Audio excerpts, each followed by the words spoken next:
There's a new spot open for my co-host. I'm just saying this show's doing pretty good for somebody that nobody watches. You want a piece of this? Yes. Not you, not Caleb, not Kevin, not Dylan. Nobody fucking called me when I got fired. This is showbiz, bro. Your response to that really fucking hurt. Your actions hurt me every day. I always hated being you guys. That's fighting words, bro. Look at me. That's fighting words, bro. I loved you and I hated you. Both of those times, I knew you were 10 other men. I called you crying. We had a really good relationship. You never cared. There is nothing that I regret with that relationship, but I will not bow anymore. I'm no longer his right hand. First of all, you were only his left. Yeah, you were the right because you them off so much. I'm just playing, I don't fight, I do pray.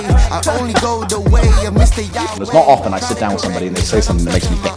Bro, this was great. I love you guys. Will you give me something to think about? My own damn way. I had a lot of fun on this interview.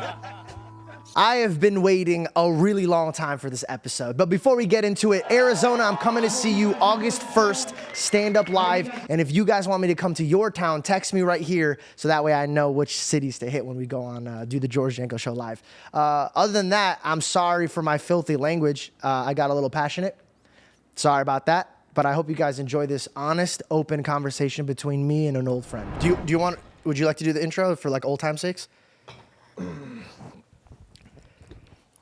Where are you going to give me? Oh. Whoops. I thought Caleb was going to do it. Welcome back to Impaulsive, the #1 podcast in the world. Thank you so much for listening, watching, and subscribing. Oh, boy, do we have an episode for you guys today. Do we have an episode? Oh, yeah, there's usually a clap there, too. Thank you, Reed. Yeah. When was the last time we shot an episode? I think it was the Ryan Garcia one. It was the last time I was on Impaulsive and the last time Ryan looked normal. Yeah, wow. What a tremendous trajectory and arc for both of those storylines. We rekindled on a plane. Yeah. And then we were supposed to meet. We never really met. I know. This is it. This is it. Which is hilarious that we're doing on a podcast. And I'm actually honored that it's on the George Janko show. Only way that it would be. So how have you been, bro? Like how was Impaulsive? How are you? I saw you leave like Jeff's pod. I knew that trust me, bro. I know when you walk away from a podcast. Do you know how many people are like, oh, he pulled the George Janko? Yeah, no. I know. When I saw, dude, you know what's even crazier is when I saw you flip that shit and I called Kyle. I was like, yo, was that real? And he goes, yeah, no, he's mad. The first thing I thought about, I was like, you're very calm under pressure. And not a lot of people got to see you work, but me and Logan will definitely be able to voice this. You're always the one that's like cooler heads, like let's calm down, like let's de-escalate it. So watching you like flip a table and like bounce, I was like, he's at his wit end, and I know what that feels like. So I just wanted to check in like a personal way. Are you good? And so Leo wants to check. You could push him off. Hey, Leo. Yeah, that was just a tough day for me. I mean, as you know, I lost my dog, Finney. Do you know that? Kyle told me. I didn't know until he told me, but I didn't even know you had a dog. To be honest. Well, it's my mom's dog, but it's our family dog. And for whatever reason, like since we got that dog, it was like my soul. And like I would go home to Connecticut, like under the guise of like, oh, it's so and so's birthday, but like you just wanted to go see your dog. I wanted to see my dog, dude. And was like, your dog with you during moments that you went through? No, but I mean, we go through moments our entire life, you know, of some semblance. Like we lose friends, we lose relationships, we fall out of, you know, relationships with close friends. Like we have all kinds of stuff that goes on. And so I think dogs present this just unending an irreplaceable loyalty that just doesn't end. It's unconditional. And she had this kidney condition, and unfortunately I had to go back and go through the process, the most painful process that I've ever been through of actually making the decision to go and put her down and watch that happen, and it sucked the soul out of me. And because of a mismanagement of an earlier situation, someone had started making fun of it, and it just hit me really hard, dude. And your guys' jokes are kind of ruthless. You know what I mean? Like, the comedy, you know, like there's no line, right? It's anybody could take a certain type of joke. A different person might think it's funny. Some other person might think it's the funniest thing in the world. But nothing's worse than shooting out a joke and then watching somebody just like fall inside. And Ryan felt horrible about it. Yeah, I mean, but also like he was upset about his father's situation. Yeah. And, like I understand and I get where his direction was. When I was watching it, it didn't seem like he was trying to like get you to like be that hurt. But I definitely think he was like, oh, this is my moment. I'm gonna get it back. So like, you know, it is what it is, and that's all I can say about it. I think people watched it and said, what a laughable moment for a 39-year-old man to have. Like you don't, these people out there have this assumption.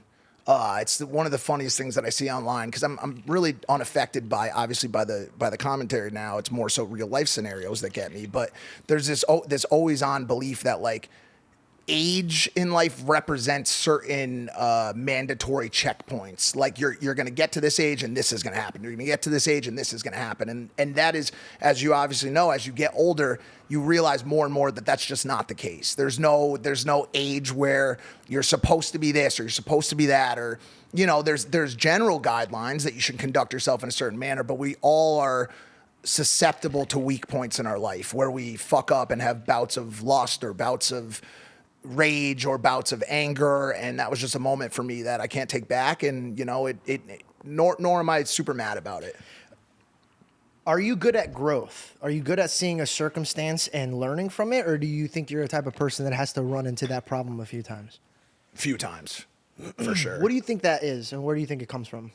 I think it's probably just by personality. I think every person is different when it comes to that. Some people touch the metaphorical burner one time. They touch the stove, it burns their hand. They say, ouch, they never touch it again.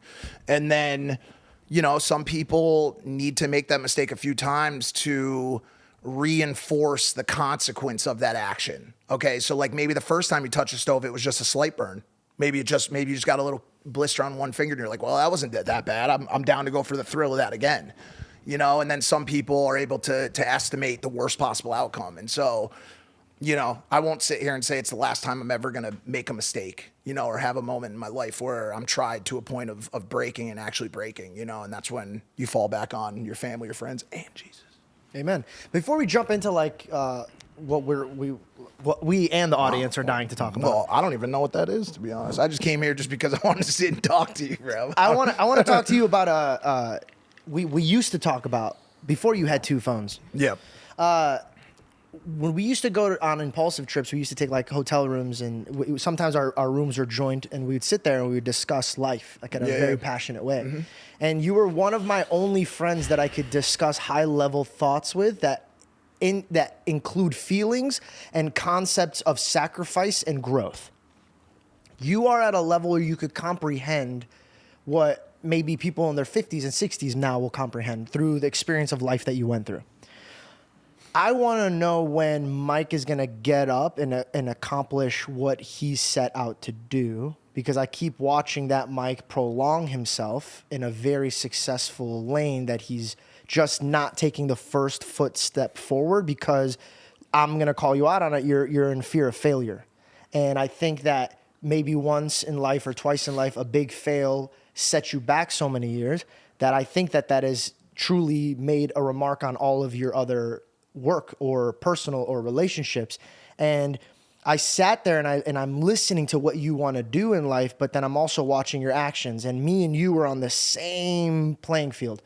But I thought I was different. I thought I got it worked out, and you probably were looking at me like, oh, I got it worked out. So like we both thought we got it worked out, but when I stepped away, I had to learn a lot of things that molded me into the man that I am today. And so I'm just excited to watch you grow in that direction. And I want to know, what do you think it's going to take for you to start writing that book you were talking about, going out and helping these people get sober? The things that you have and that you're passionate about is really, really, really, really, really, really, really cool.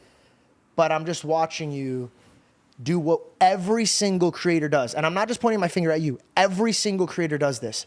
I don't want to drop this because this is what's setting me free and my family free. And I don't want to disappoint. And then even for me, I'm like, I don't want to let go of this because what if God's going to be upset with me for letting go of this? And it's the truth is we gotta follow the path that we feel that God set out for us. And I think that is your journey. And I'm I'm excited and angry at you for not taking that step. Yeah, me too. I mean, listen, you hit the nail on the head.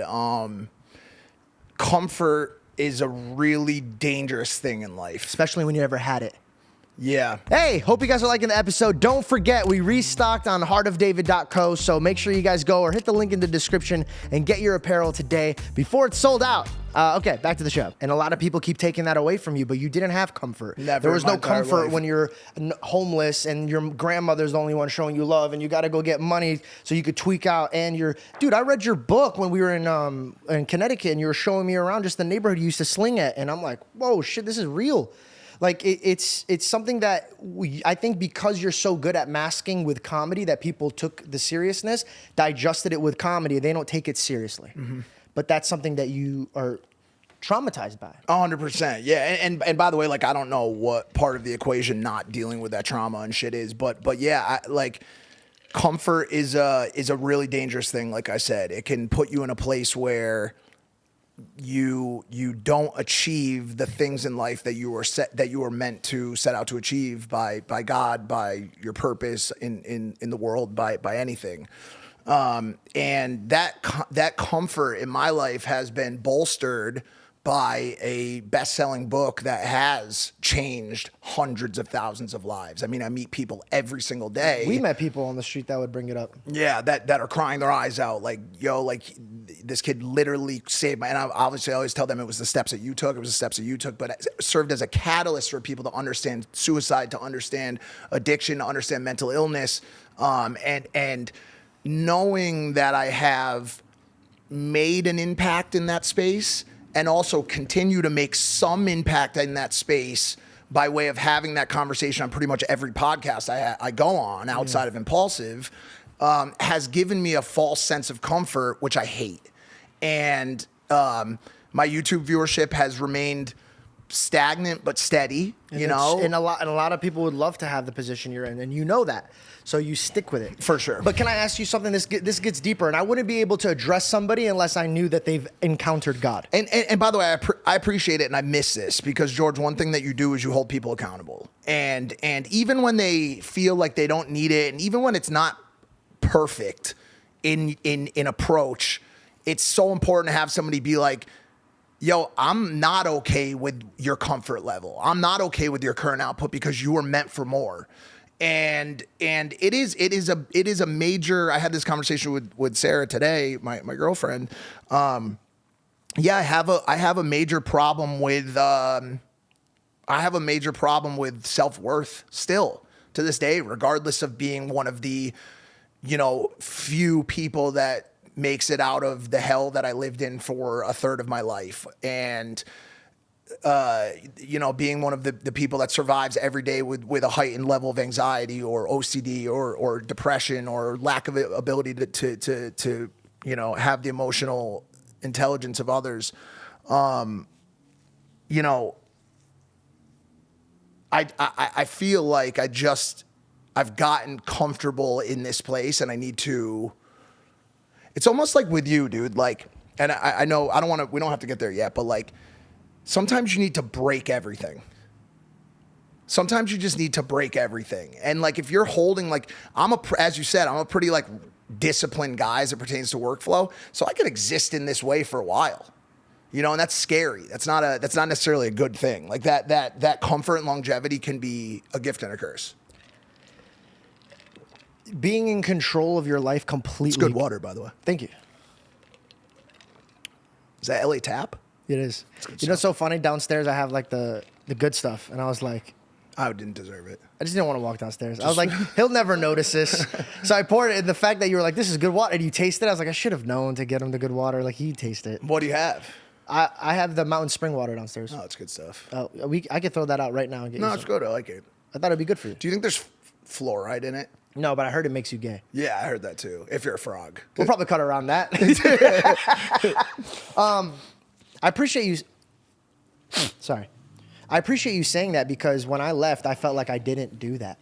So that would always haunt me. So the fact that you're like, I miss this, I felt like I was too scared of my own shadow. And I was terrified of you and Logan because I was like, I'm the third guy. I could be replaced at any moment. So I wouldn't want to push the boat too much. But but I really appreciate you saying that. But I want to take a step back, because what I was gonna say is this: like, you were an addict on possibly the worst drug. One of them. And it's very hard to get out of that. And you said in public and in your book that you give the glory to God. For sure.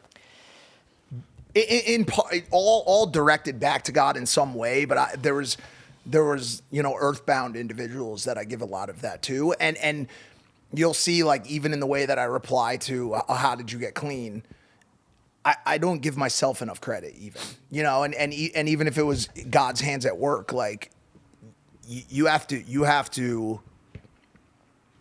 enact and execute His plan. You have to take those reins and actually say, God's given me an opportunity here to do X, Y, and Z, but now I'm actually going to go do it. Yeah. There's a lot of people who are touched by the hand of God, who are given signs, who never do anything with that strategy, with that. You.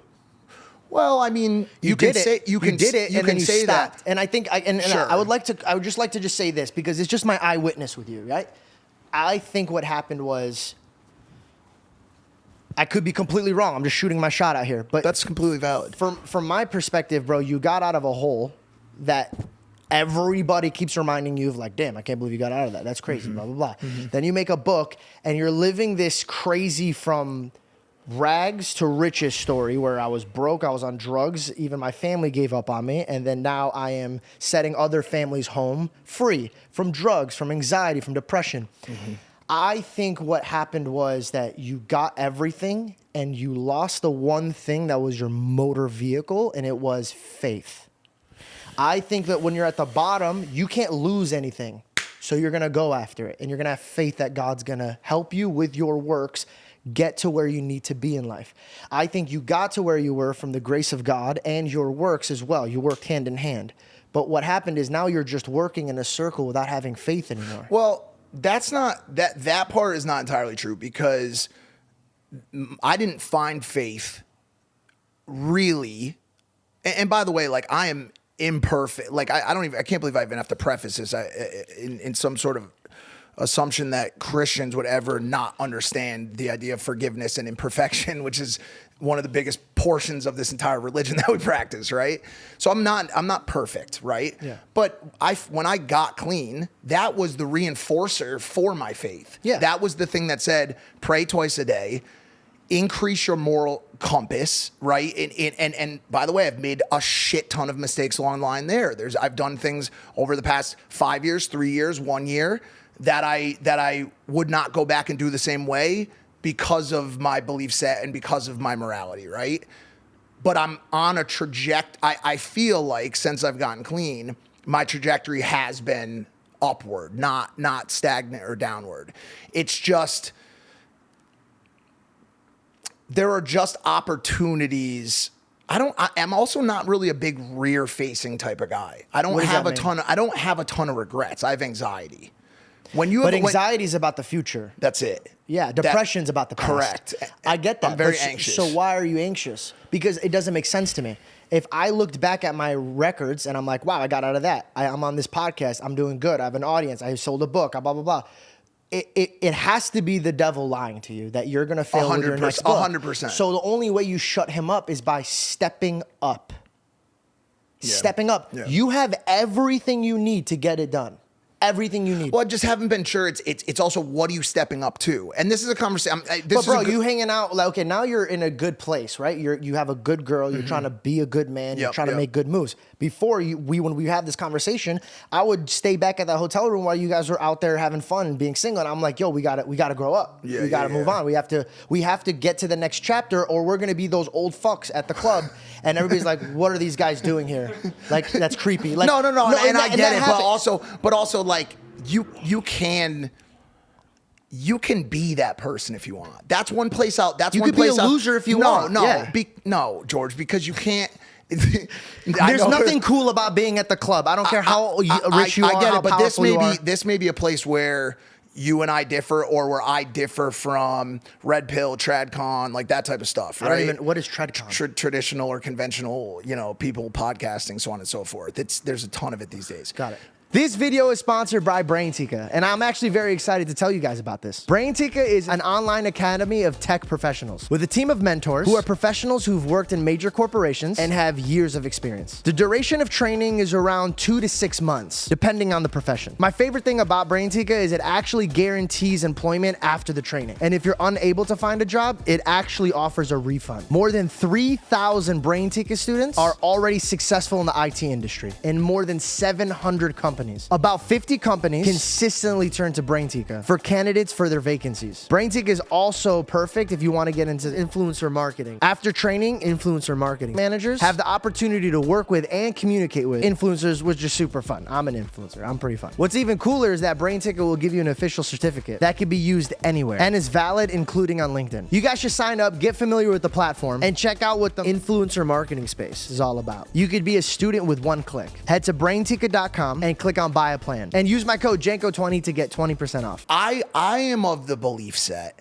that there is no, as I said earlier, roadmap, age group. If you are fulfilling what your life, and if you believe that life to be a life of experience, of like yes, we can dumb it down and say you're partying at the club. But if that club means meeting new people every night and you enjoy those conversations and you get something out of it, and maybe you're fulfilling something to them in those conversations, maybe you're talking to them about whatever, right? Like I think just to group something in like that and say, like, if you're in this place, after a certain age, you're a loser. I think there's relationships to be had. That we follow patterns, right? Yeah. So like if you study anything that has, like, for example, when they follow medication, they read the studies and the patterns that happens to people. When you go and you see a certain type of man in a club at a certain age, he's creepy and uncomfortable for women and for men. That's one. And I'm not saying you're at that age. I'm talking about 40, No, maybe 50. no. I mean, I'm almost 40, so maybe I am. But at the end of the day, this conversation right now is the one that I've been trying to avoid / edit / adjust in my own dealings on the internet these days, is that is any type of judgment towards another individual.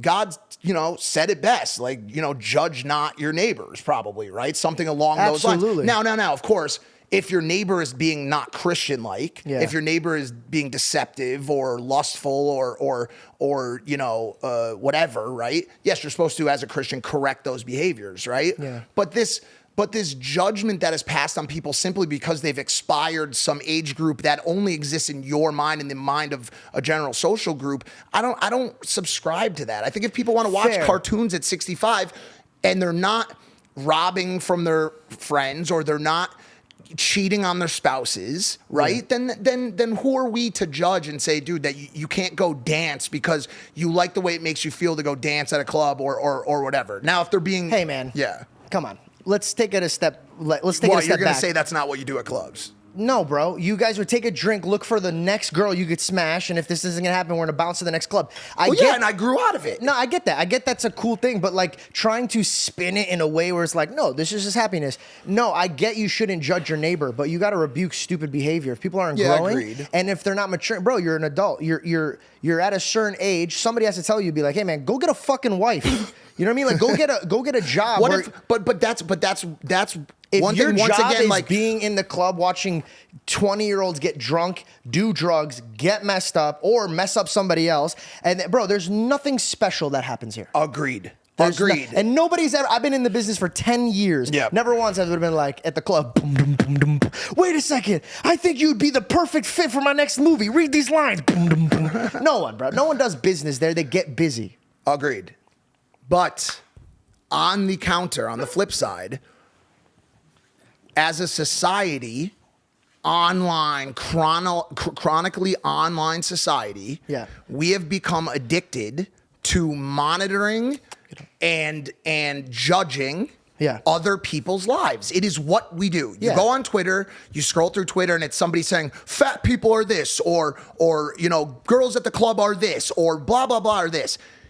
Yeah. Now, take a step back and look into the homes of those judges. Yeah. Look into their homes. Yeah. And the question I hit them back with is, when's the last time you looked in your home? Okay? They're not perfect. There is work they can be doing in their homes before they're out here saying, oh, you shouldn't be dancing at the nightclub at that age, or you shouldn't be worrying about a rap beef at that age, or X, Y, and Z. Because, bro, I deal with that all day. There's a belief that when you hit the age of 30, your life can only be wife, kids, go to work, come home, watch a program, eat supper, and go to bed by a certain time.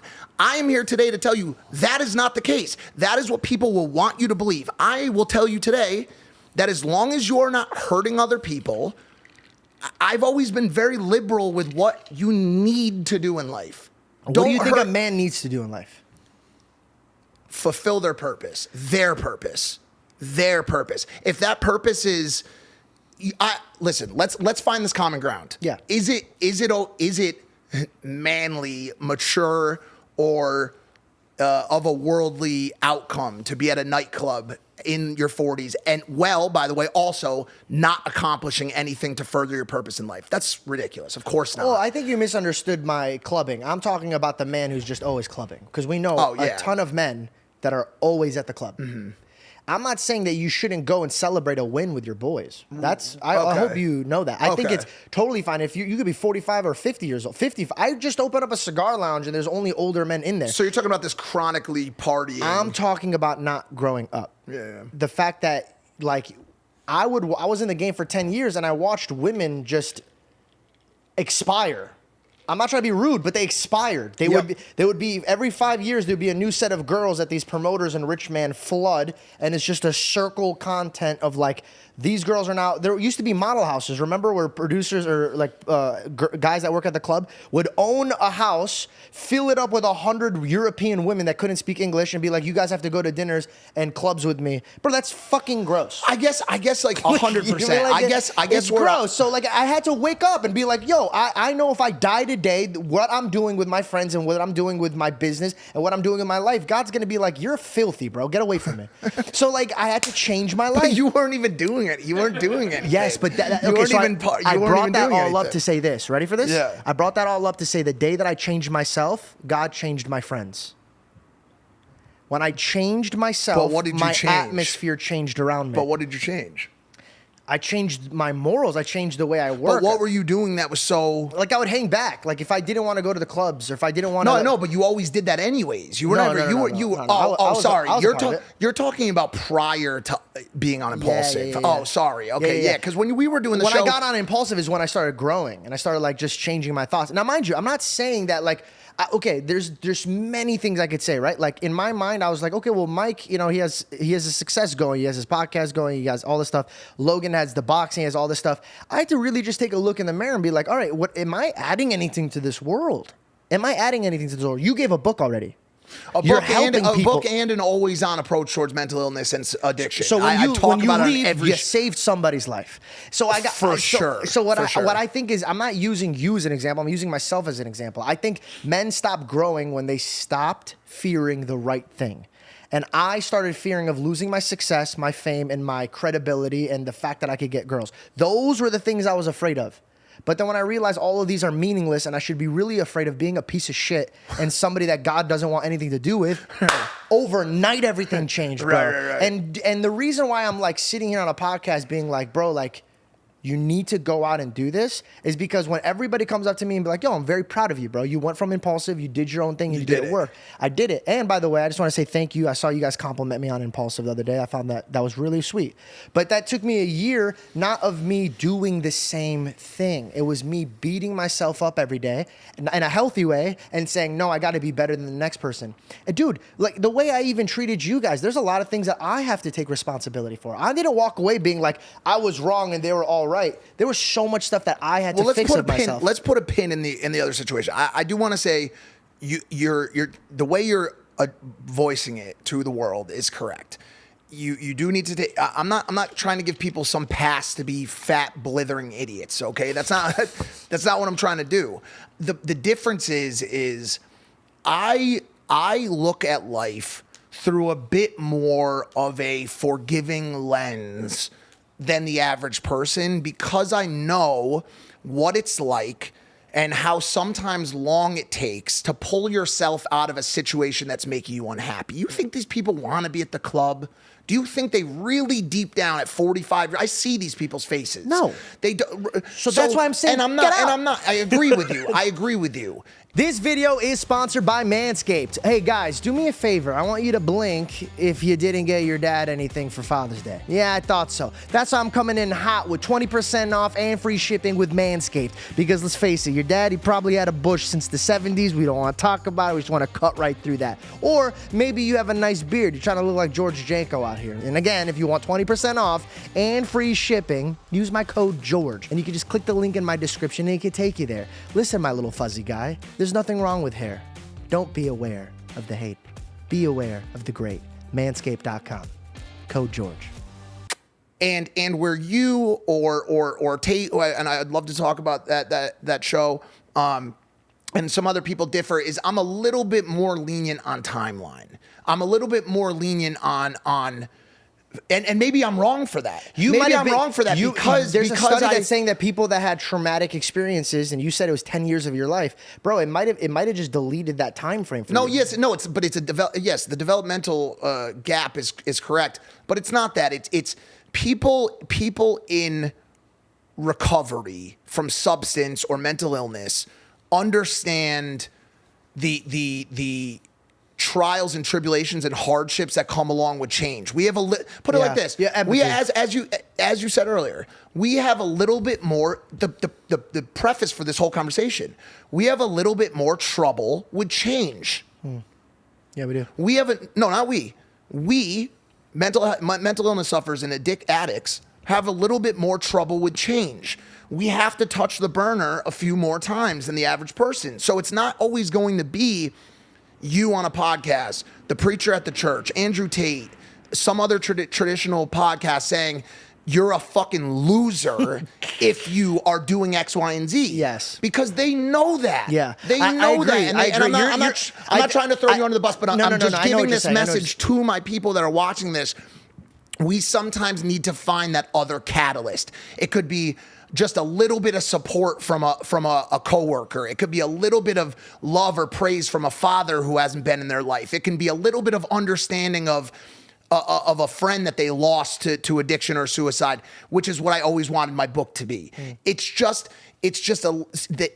a spark that we all needed. For me, it was my probation officer. It was the tears in my mother's eyes when I realized that she had finally fully given up hope that I was ever going to get better. We need that. It's not just the one burner touch. God bless all of you who can find that hope in life through just touching the burner one time and saying, I'm never going to do that again. But we're not like that. And so for all those people who are in the club, I'm not in their old age or still having trouble kicking an addiction or kicking a problem with anxiety and they can't go to the fucking grocery store no matter how hard they try to get their fucking groceries, bro. This message is for them. We're together in that, bro. That's something that we all share, but you'll get there. I got there. It took me 10 years to do something that so many people found easy to do in one day. Don't do drugs. For me, it took 10 years of my life. Gone. I'll never get them back to understand why I can't do that shit, bro. And it's important to understand that we're not all the same. We look at life through a different lens and we're different people. And that's something that I've been trying to explain to everyone. It's not a cop-out. It's not a cop-out. It's not being weak. It's just we're just a little bit different. We need just a little bit more time. Do you see what you just did there? Yeah, because you got it out of me, George. No, I understand. It's called passion, bro. Yeah, it's the only place that I have it, too. And I get it. So what I'm saying is, did Jesus come down to earth and pick the righteous, or did he pick the broken? He picked the broken. Why? Because they're relatable, because they have a story to tell. That's it. Because they know how to speak to the ones that are broken. So you sit there and you know what you should be talking about, you know what you should be doing, and you run from it. When God has chosen you to be that man. Even the people that stopped believing in you, when I was angry at you, I still saw what God wanted you to do. Even when I was at my absolute end with you, I saw the glory that what God could put through you. Mm-hmm.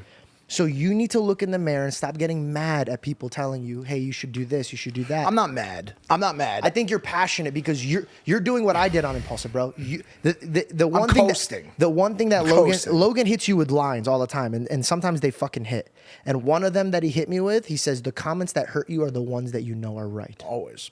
Always. So this is why I used to get upset when people are like, "You're not funny." I'm like, "I know." Do you want to? That's Like, not true. I That's know, not true. No, I that's know. not true. That's not true. Do you want me to give you the real? This is all once again known stuff. Yeah. This right here, what you're saying to me, is something that needs to be executed. Yes, I know it. Manager Jeff knows it. Everyone knows it. You know who the first person was to tell me to go and talk about God? You. Yeah, I know. We were in the kitchen and you're eating and you're like, dude, this is your thing. Dude, you're so passionate about it and you're so good at it and you can wake up so many people. Why don't you do it? And I said, oh, no, I don't know. Bro, God literally took both of us stupid human beings and put us together and said, iron will sharpen iron, but this dummy is going to help this dummy. Yeah. Right? So I'm over here in the past and you're like, you should talk about God, dude. It's going to set you free and set other people free. And I'm like, no, I'm not good enough. All right? And then guess what? A couple years later, I had to wake up. And you know how God woke me up? He broke me in half. Yeah. And he separated a lot of things and he broke me down and down until I had nothing else. What I'm telling you is this, and I fully warn you, don't let God break you, bro. Because he's going to put you where you need to be. I know. And you're prolonging it. Yeah. Because I asked God, take my feet where they should be, not where I want them to be. And guess what happened, bro? Everything in my life started falling apart. Yo, it's so funny you say that because I always tell people that there are two routes to change in life: desperation and motivation. I usually say motivation and desperation, actually. Your goal, watching this right now, should be try to get things done through motivation. because man, now desperation is the better catalyst. When your back is against the wall, that's when you get, that's when you have nothing to lose. Nothing to lose, but it sucks having to fucking get there. So let me say this. Yeah. I bought a $4+ million house.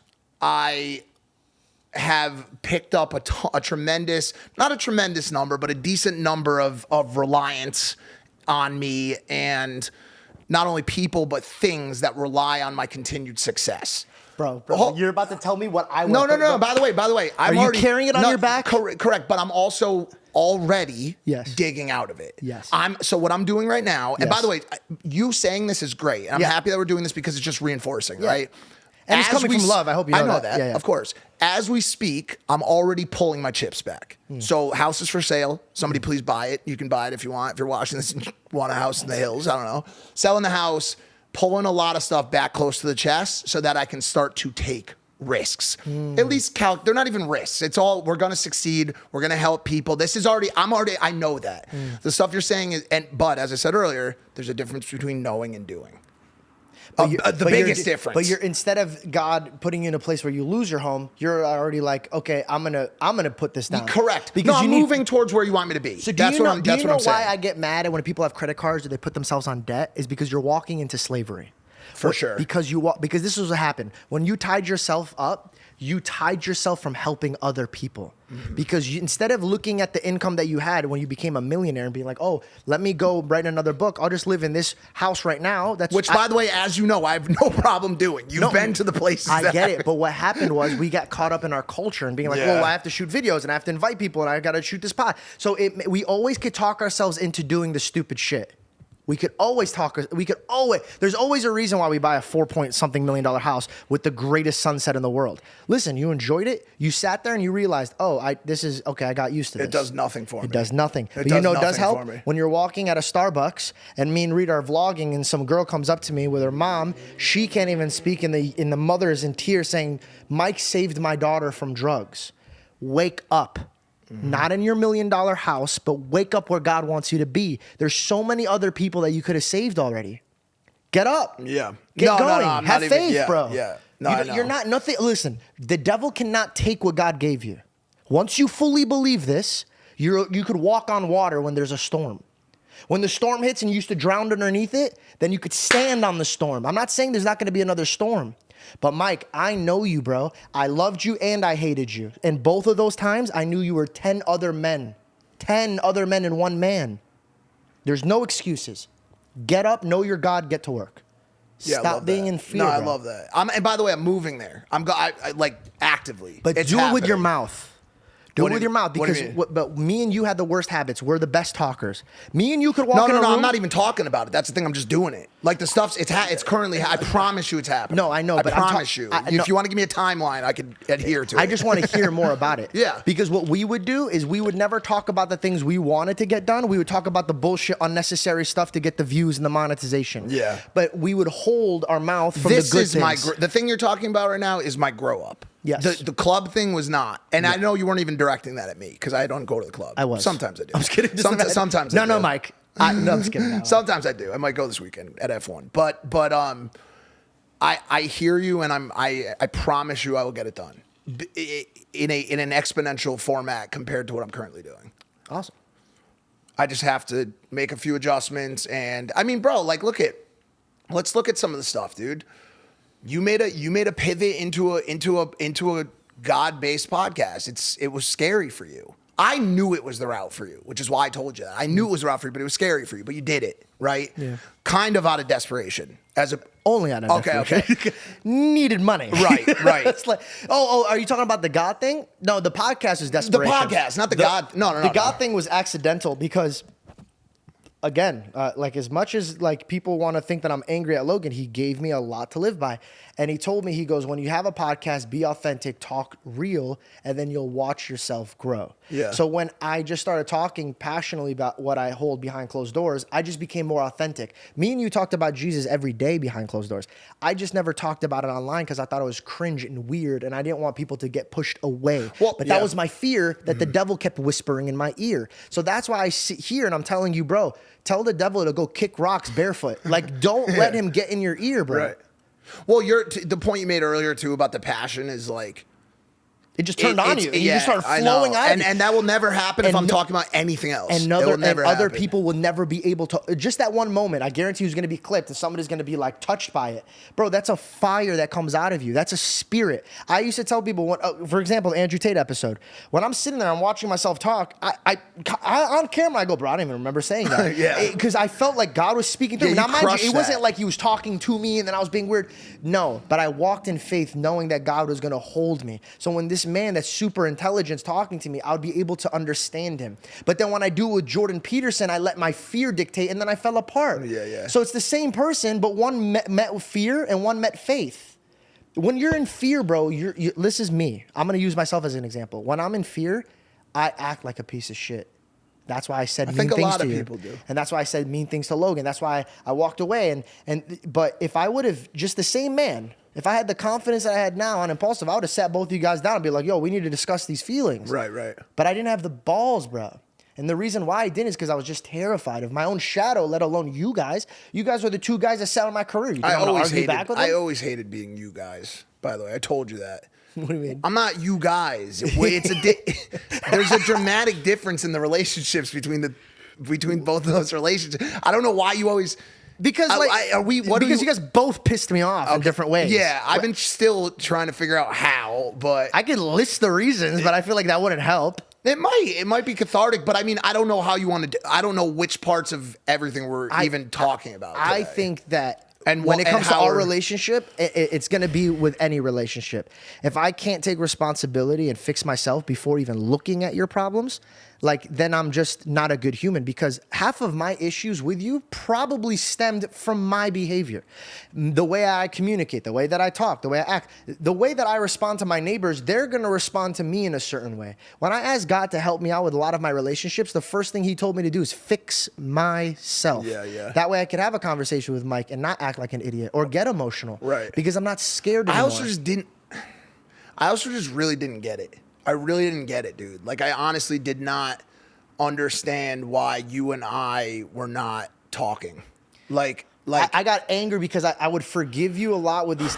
You want me to be honest? I'll say it in a way where you don't have to bring up real material. I think that you're a street dude that came from selling drugs, and your one street mentality, like my cousins that do sling, is I have to protect myself first, and then I'll protect others. But that's not. And this is where we probably have to get into the material. Like, that was Bobby not Lee situation. No, hold on. We can talk about those Okay, I'll listen instead. Yeah. Okay, the Bobby Lee situation. Who was the first person that jumped off the couch and said, George just left, that was not good, we have to fix this situation?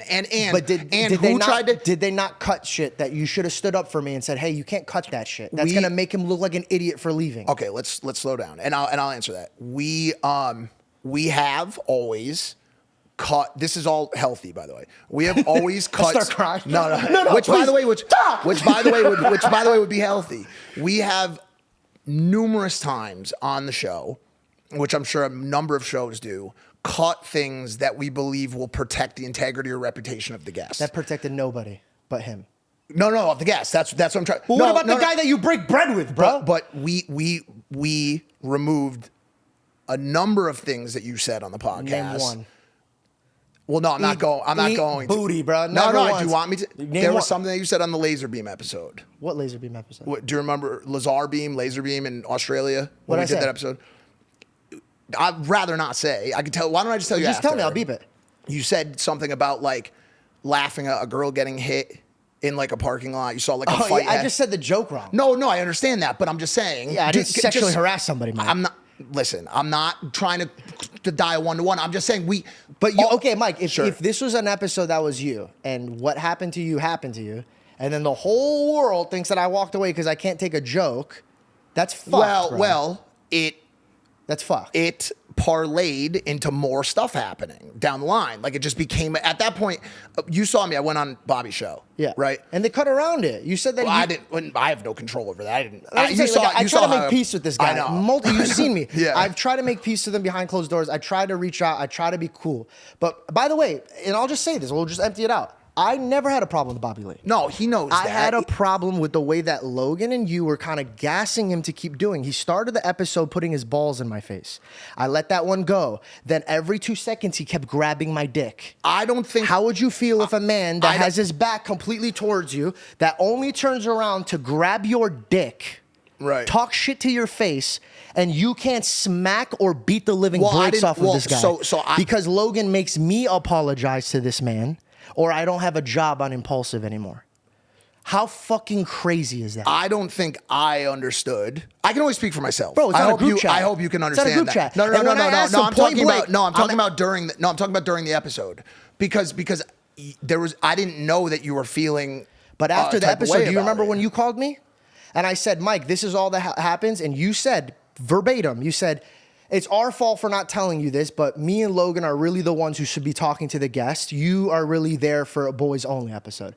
So while I get sexually harassed, my other co-host is trying to fire me, and you're trying to leverage me to be quiet during other guests. And then on my birthday, you guys shot 3 episodes, so I couldn't show up. I just think on my 30th birthday, you shot 3 episodes. Bro. I think that's crazy. It was on the calendar for months. I think by the time we got there was so much like confusion and disarray in the podcast that there was no coming back. We got to, but it wasn't my fault. No.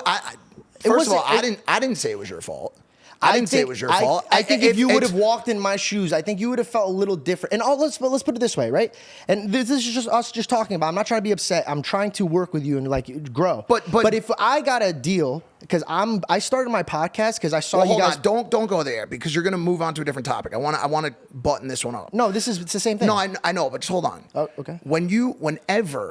Whenever, and I obviously have every text message from this, phone, whatever, right? Whenever you called me with a problem with a hotel room, a problem with a flight, a problem with a coworker, a problem with Logan, a problem with anyone. Yeah. I always answered the phone. Yeah. I always talked to you. I always worked through it. I always called whoever the fuck was causing the problem and said, George has a problem with X, Y, and Z. I never said you did. I was there with you when we negotiated the deal for you to be a part of the podcast. I applauded it. I always had your interest in mind. So regardless of all of these outcomes, the reason I was hurt was because I was always the one that was there. I was always the one standing up for you. The last straw for me was, Mike, I had to escape. I had to leave for my own fear. When Logan came after me for my religion, the show hit rock bottom and we weren't getting paid. I was getting paid $5,000 a month, and that's covering just Reed. I have a mortgage. I have my sister that works for me. I have Belle. I'm trying to get married. I had all these things. So I had to start my own show because we're not making money on this show, and I'm getting pushed out of this show. Well, at the time we weren't making money. You made money on the show. But at the time, we're a couple months. How much money did you make over the course I can show of the... you my books. I was spending 10 G's a month being on the show. Right.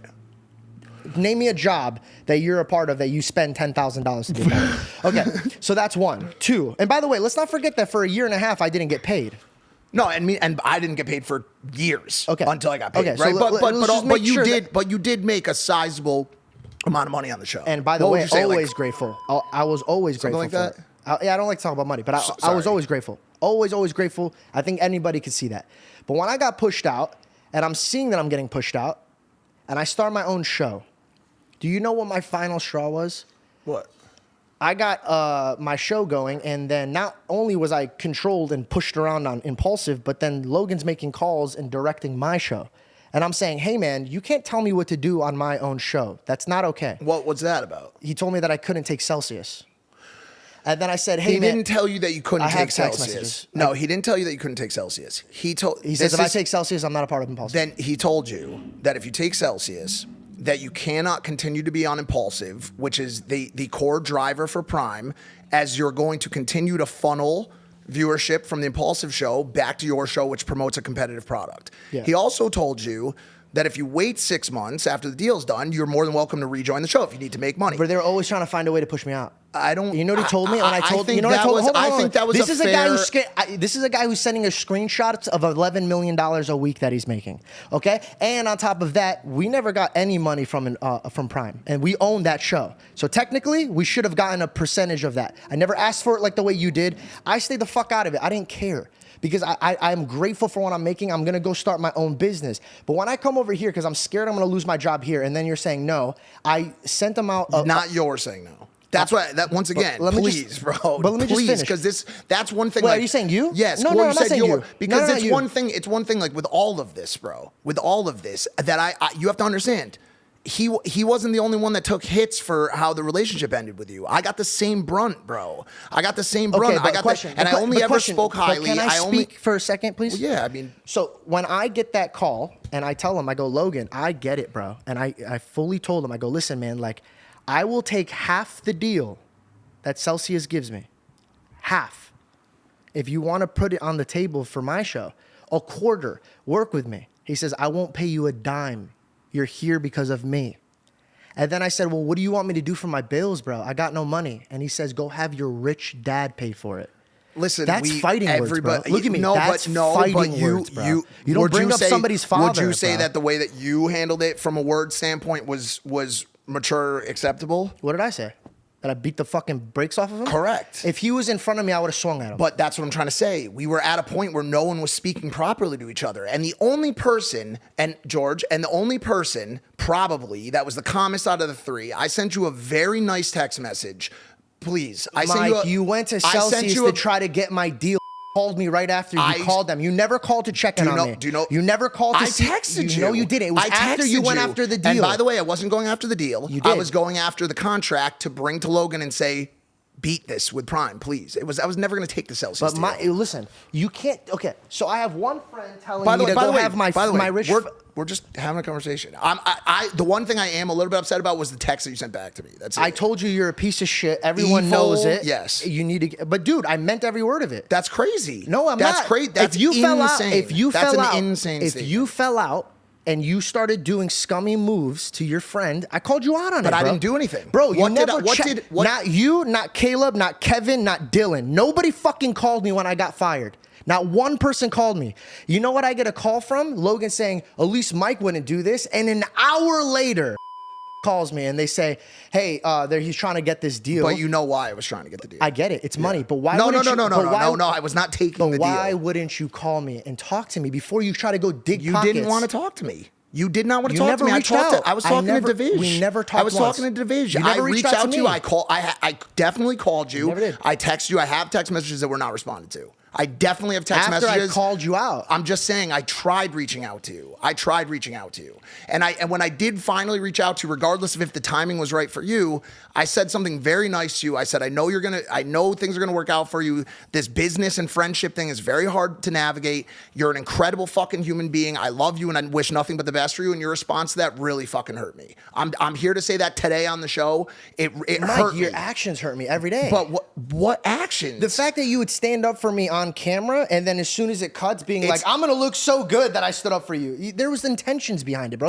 You never cared. Oh, so you're now saying that a I'm joke. not the only one who thought that. You're saying now that a joke that I made, which we would always tie comedy in with real life, a joke that I made after standing up for you a million times on a million fucking episodes, now completely discounts all of the times I did it. Do you think what I went through was fair? I think it's complex. I think That's bro, crazy, Mike. I wouldn't put my own enemies what I went through, bro. I think I'm gonna be honest with you, or I'm gonna be honest with you. I think more than anything, it was a culture fit problem. I think there was a culture fit problem. I think I brought a different type of I look agree. to the podcast. I agree. And but if you go look at the greatest hits on Impulsive, they were all flooded with my comments. And don't think I didn't see you guys take my name out. And you guys shadow banned my name. Fans would screenshot shots of them trying to talk about me, and you guys were banned my name. Because we probably didn't want that conversation over fucking hauling the entirety of the show. But also, it's like, bro, I walked away without saying a thing, and you guys were on the podcast saying this gets no views. I said that? When you guys talk together and you're clipped together, you guys, he's not talking to the wall, Mike. He's talking to you. But and you were like, and I know I think you the were biggest. I think the biggest takeaway from this entire exercise today or conversation. What? No, I just think it's just funny. Well, I that also you were just that- spilled water all over myself. The tap water, which is very good, by the way. Is that I don't. First and foremost, I should not be the one sitting here answering for someone else. I'm talking about you. No. My goal today is to not be grouped in. You're tired of being grouped in. Yeah, no. I'm sorry for that. I didn't mean to do that. On everything, because some of the things that you're talking about, if you give me specific examples of something that I personally did that you found trouble with, I need 3. but they're not accurate though. Not reaching you out saying to. I'm lying? No, I think there's probably What about just the Bobby Lee thing, bro? What did you want me to do about the Bobby Lee? I don't know. Maybe not tell me to shut up after I didn't get tell you sexually to harassed. I didn't tell you to shut up. I never said that. I looked at Logan. I go, Logan, this is gonna make me look really bad. No. And he says, I don't give a fuck what you look like, bro. Come on, dog. You were standing right next to me when he said that, dog. Nobody felt safe in that. You don't even feel safe in that. Okay. So like, how are you trying to make it seem like what I'm saying is nonsense? It's not nonsense, but I just wonder. Am I making it up more in my head? Some of it has a life of its own. I don't believe that everything is as black and white as you see it. Maybe it's just my point of view. And same with me. Again, that's why I 100%. said if I wish I would have fixed my behavior, then it would have been better. But like, dude, to think I can that, only accept so much. to think, and hold on. Let's step back and talk about a couple things. To say that that the execution of your treatment on the show, outside of the show, whatever, was perfect would be the biggest overstatement of all time.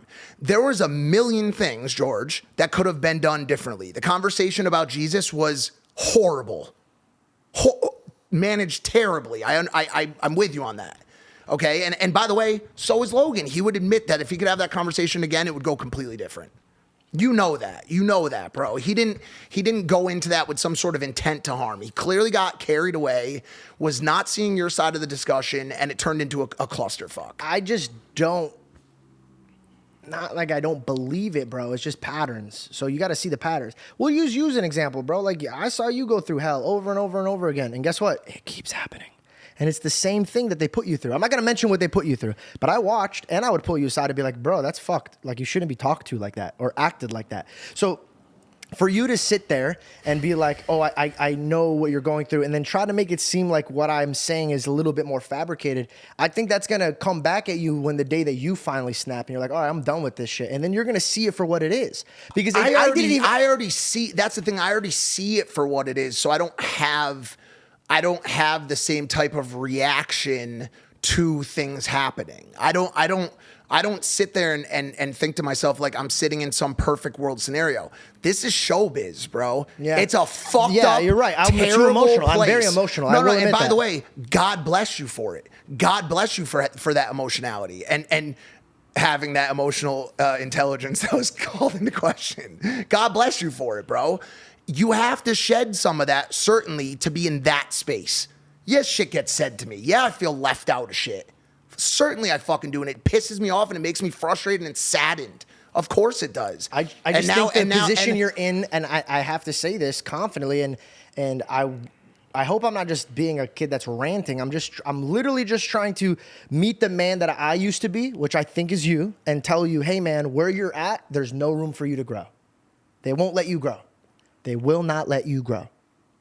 It's there but that's fine. That's fine though. Like I want you to grow. No. I'm not okay. Can you not be there and here and somewhere else at the same time? Like, is there any reason why we can't do that show? I can't do my show. You know what I'm saying? Like, no. Like, bro, there was a place for you to continue.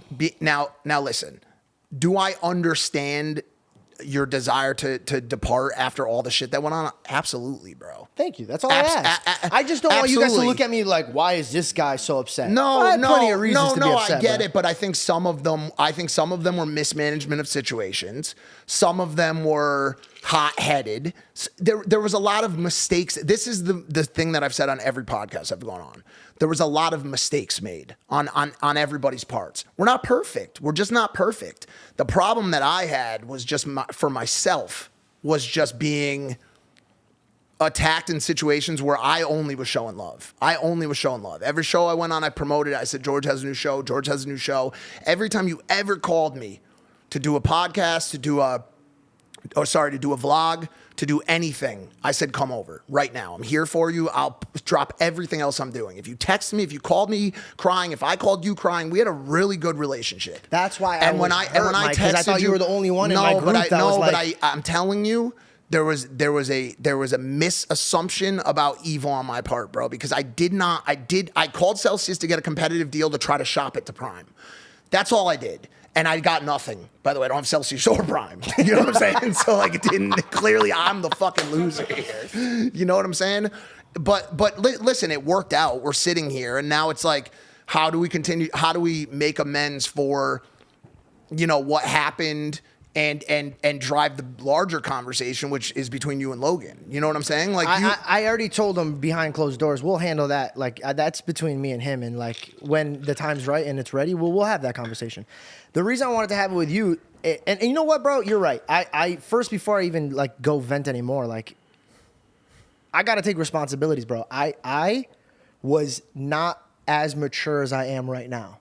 I was leading off of fear and my emotions, which, remember, these are my friends, which I find to be like family, and it's tied in with my finance, bro.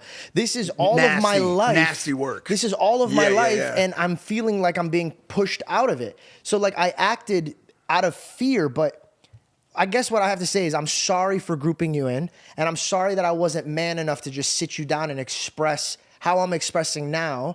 But now I have confidence. Now I could stand on my own show. I have my own finance. I have my own fiance. I have my own life. Right. That's why when I sit here and have these conversations with you, this is the best version of me because I went through the fire. I want to sit with you and say, bro, like, you think that you're done growing. You're not. You have so much more to give, because those moments that we would have in the hotel rooms by ourselves, those were us.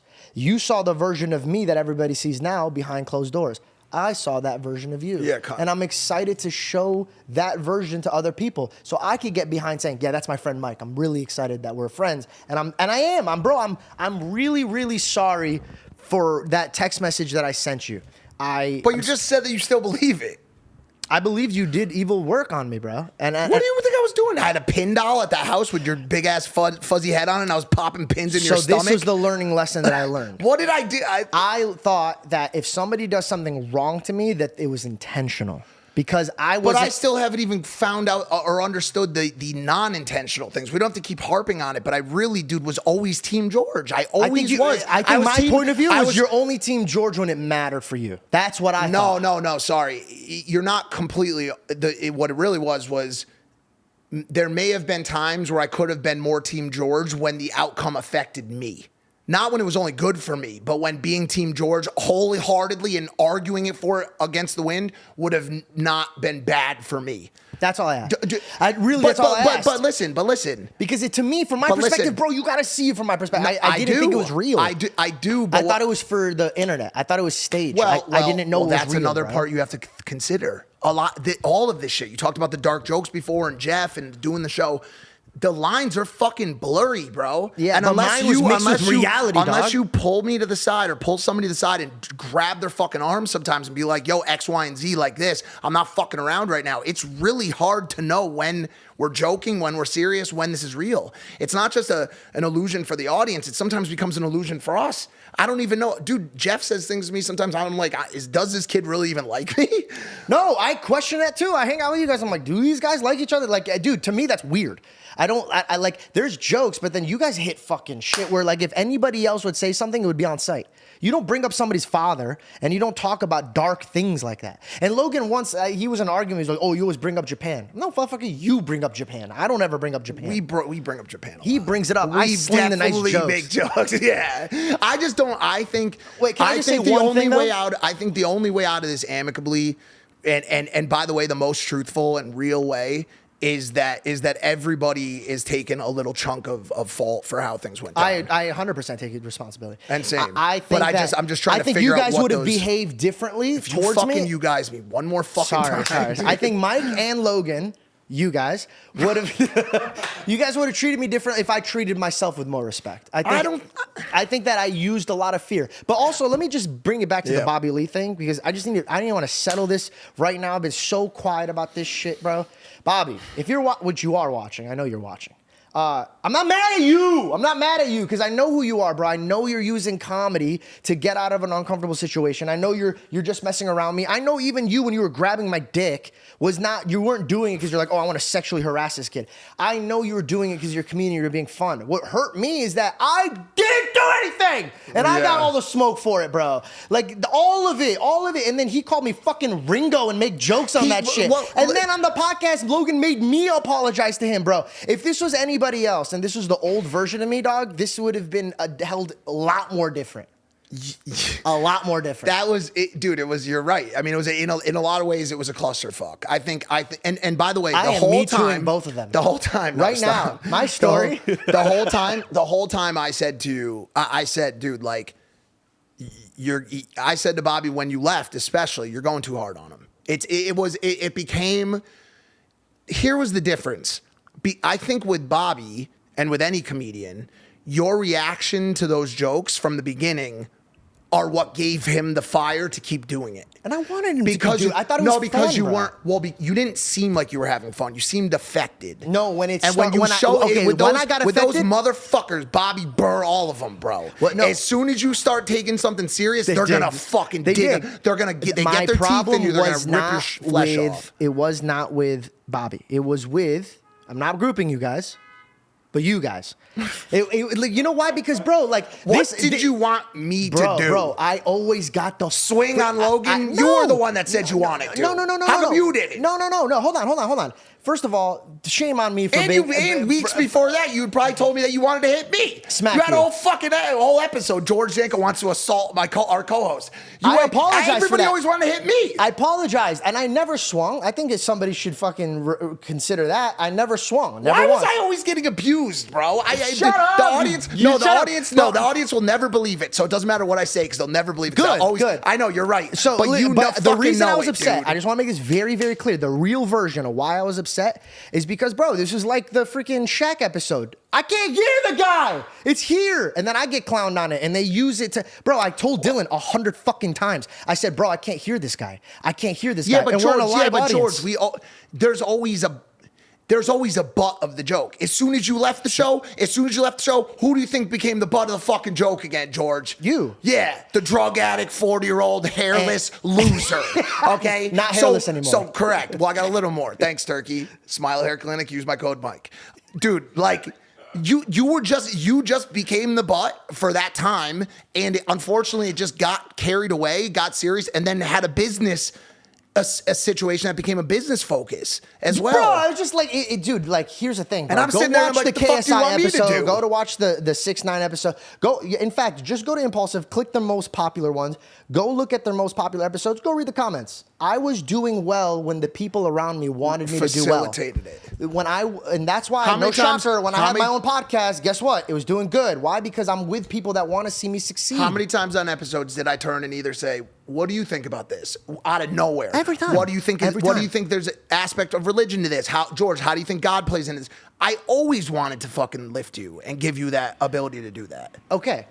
Okay. So if I'm not going to group you in, and I know that you did, there was times where you would lean out. 'Cause I'd be like, from my George is perspective, it tapped looked out. like you were This- only doing it for the camera, but okay. No, what the fuck? How could you? That hurts me. That hurts me to call my intent into question. Reed, was that bro. something that we discussed between us? What doesn't it look like when Mike would be like, when he would hop off camera and he'd be like, I'm going to look so good at a defended George? No, Like, it's about- Did it not look Yes, to us I get that. that it was kind of like, all right, well, they just don't give a shit about me at all. Mike gives only a shit when they go too hard and the audience is going to side with me. That's my perspective. You could get mad at me for No, my I'm perspective. not mad about it, but I'm just saying, as you can say anything you want about Impaulsive as a show.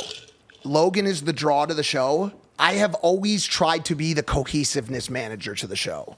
Where's the guest? Are they comfortable? Is the storyline going this way, that way? I've always wanted to have some semblance of hand on that steering wheel, okay? When I see my co-host in the 3 slot over in the side having not said anything for 15 minutes, it's a cohesiveness of show situation for me to be like, yo, George, what do you think about that? I'm not trying to have fucking people give me hand jobs in the audience because I was nice to poor Georgie. That's insane. But, okay, That's insane. There was, bro, if it was just being nice to poor Georgie, I cashed that check. In the 56,000 vlogs that I did with you, you would come to my house and say, someone's in the box, play this game with me. You would be like, But give I me did that all for your... you. I started your vlogging career. You were one of the first people that was ever in my vlogs. So I'm just cashing back the checks that I put in. And I to always, me, it's an and investment. I always cleared. I always paid. No, you did. You did. I'm not saying you weren't good. Man, I'm that just saying, sucks. That sucks.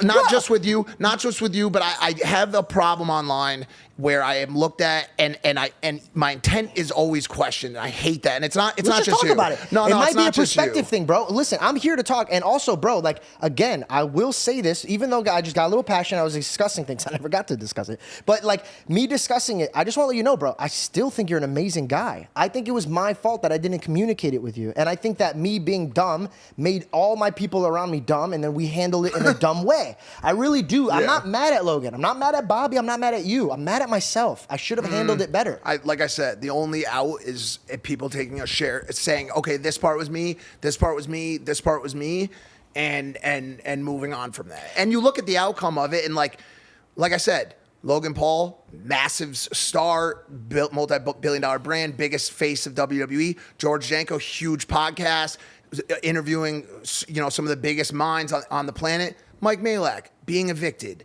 trying to figure out how to fucking make ends meet. Just the co-host that gets made fun of every day. Who do you think's the real fucking loser here, George? That's why I wanted to have you here. If you notice, Belle isn't here. I wish she was. And there's a new spot open for my co-host.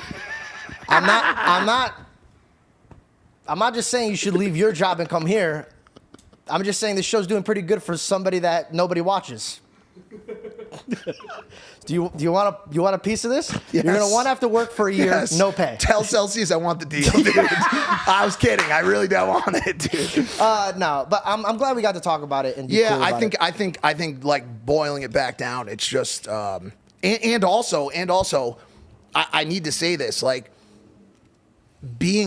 there's one person from the equation missing. Like, I can only represent all of this so well.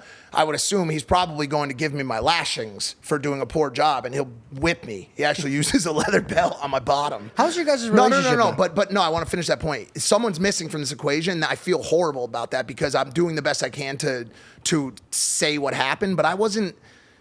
Bro, there was a lot of times where shit was going on, and I was just like driving a car, like halfway. You know what I'm saying? Because I always felt like I'm the third guy in the situation. I'm watching my parents argue. I've told you that before. It never felt like I was super tied into all of it. I think you guys need a show / a real conversation to fix whatever the fuck it is that you guys have going on.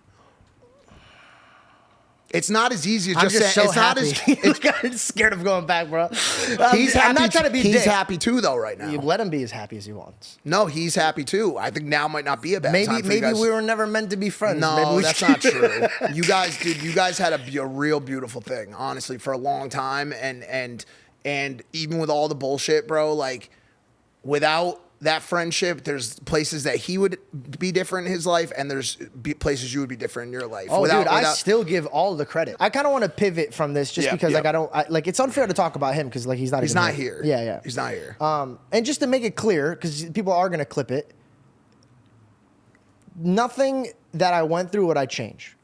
I had great memories. I have great memories with Logan. I really do. I have great memories with him. He's taught me so much in life that I could handle now through what he's put me through and what he's taught me. He is one of God's greatest sharpening tools that I've ever had in my life. There's going to be so many things that I teach my children that he taught me. There is nothing that I regret with that relationship, but I will not bow anymore. And if he wants to come to me as a man and we could discuss it as men, then we'll talk about it. But I'm no longer his right hand. I'm not going to be it. First of all, you were only his left. Yeah, you were the right because you jerked him off so much. I was going to say before you did, but I'm happy you got to get that one, dude. I do pray that we could mend it and make it right. Yeah, I mean, or not. But just as no, but that's not how I mean it. I just mean like it's not dependent on any outcome, but it's just like ideally, you look back and you realize the gift and in both directions the gifts that it was, and it's. Man, it couldn't have ended in a worse way. What a fucking disaster, dude. Not true. No. The outcome, the outcome was good for everybody except me. But I mean, it's. I think it was like, it's so funny, bro. I journaled a lot, and it was like if you read those days, it's just water because my tears would just hit the. And now when I look back at it, I was like, damn, bro, like I needed to go through that to find out who I am. And like, I'm so grateful. It's the most treasured moment in my life. And I'm so grateful for it that truly when I see you and when I see Logan, I am at awe and grateful. If it wasn't for you guys putting me on that show, I would nowhere be near where I am mentally, physically, financially, emotionally. If it wasn't for you guys in the good times and in the bad times, I would not be where I am today. And so I'm unbelievably grateful for it.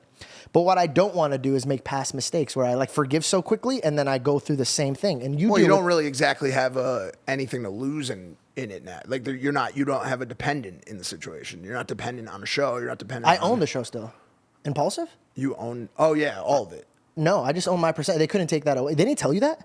No, I don't even know how any of this works. I get a check every month, but I'm not a part of it. I own it, and we fought for that in court. Like that was the one non-negotiable. I got paid of every episode you guys done. But I don't even get any money. I'm just messing with you, bro. Oh, I was like, yo, Mike was like, what? No, there's no way that could have happened because I would have heard about it. You would have read it, bro. You see the breakdowns of it. Yeah, man. I mean, well, dude, look at us now.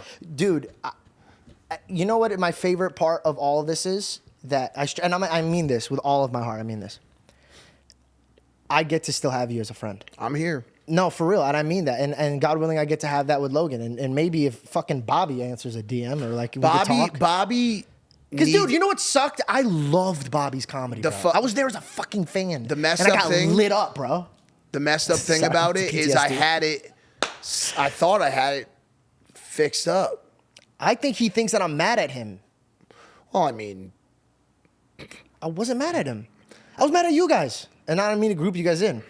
But to me, it was like I saw a comedian being a comedian, but then I saw my co-host just like fucking, I couldn't breathe, and they were just shoving my head down in water. Well, no, but I think that's what everybody. I ended up being quiet, and I was like, okay, I'll just be quiet because I'm really messing up the flow. And then he just, dude, Bobby's talking, he goes,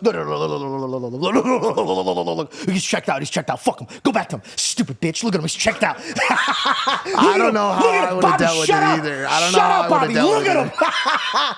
Of course I'm gonna get up and leave, bro. What the hell did you want me to do? Do you feel better about having had the conversation? Or was that shit that you'd already like kind of worked through anyways? I think I worked through it because I got grateful for it. So like I know that I needed to go through it. It was uncomfortable for me to like talk about it on camera because like it was. I'm talking about right now. Yeah. Oh, okay. Right now, Yeah. I'm super uncomfortable talking about it. No, so am I. It killed the whole vibe. Like honestly, we shouldn't even. We should just talk about everything else except. I'm glad we did though, because now when I look at you, there's nothing that I wanted to just say to you. Like I just said it all, and now you still want to punch me in the face. I'm never gonna hit you guys. I would never. But do you hit still you guys. want to?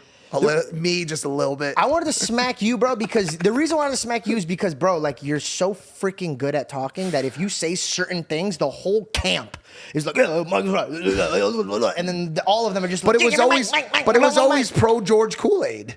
That's what that's the part. But when it wasn't good tasting. I was trying. But you would crash into the building. Oh yeah. I was trying to get people to give up their king size bedrooms to you at that hotel in New York, and I was even going to go in the 2 twin bedroom.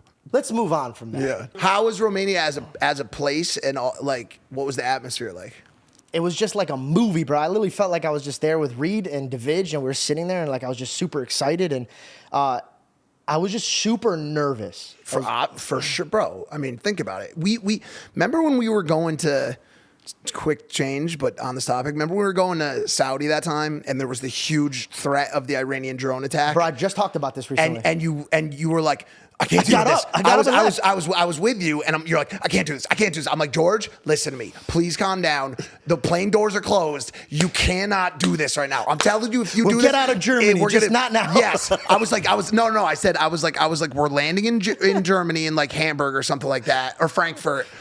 Don't worry about it. If there's going to be a drone attack, it's not going to be in Germany. So let's just get there at least. And you're like, I can't do it. I can't do it. You like stood up, grabbed your bag, ran off. And the lady was at the door like, sir, you're not leaving this plane. You're like, I'm leaving this fucking plane. I'm leaving this plane. I was like, bro, they're going to ground stop this thing. We're never going to be able to take off. No, he literally told me, he goes, bro, you're causing a scene. You need to sit down. By the way, we have too many airport stories. Like way too many. Every single one of our bonding moments happened on an airplane. Bro, I mean, dude, because Mike is so calm under pressure, right? But all of a sudden, out of nowhere, I just see him do this. I'm not exaggerating.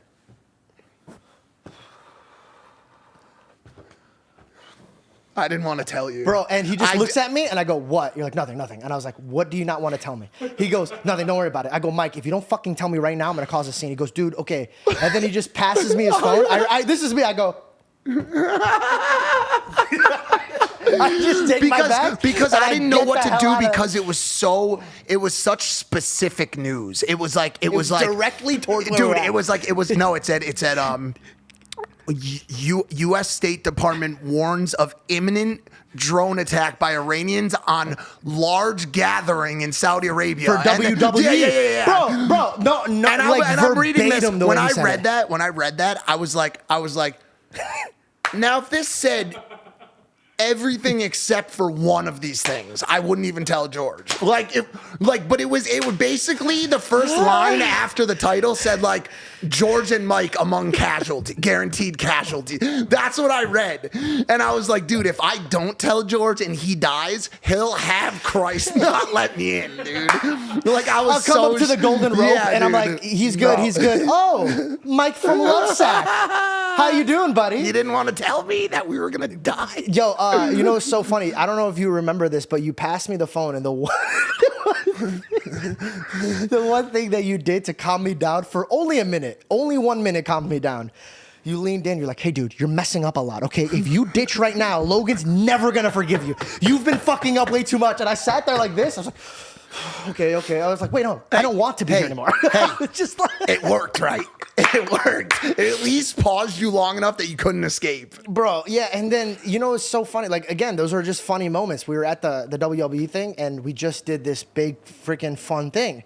And like an old dad, he comes up to me, shakes my head. Logan, he shakes my head, goes, see, kid? He goes, nothing to worry about. He goes, you being scared. And then he just freaking vanishes into the crowd. And I was like, fucking sound like that, George. He looked exactly like he did not pet your head, fake punch your cheek and say, you see what happened, he even got on a knee, too. Dude, he's like, come on, slugger. No, and dude. And I was like, you know what? For a really mean dad, you come in clutch sometimes. This is one of these moments where people bro. are just like, we always joke around about shit. Like, we always joke around about shit. And the audience is just, and by the way, it's part of the magic. Like that movie, Smoking Aces, where he spins the card in that dramatic scene and he says, you see only what I want you to see.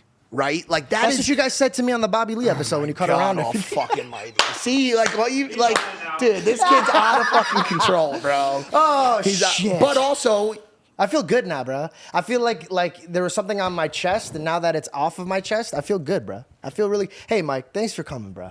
What happened? Why are you so scared? no, I had a important call that could have potentially set me up for the rest of my life. Like, I'm actually not joking, that I pushed off for this episode. Wow. It was an a brand play. No.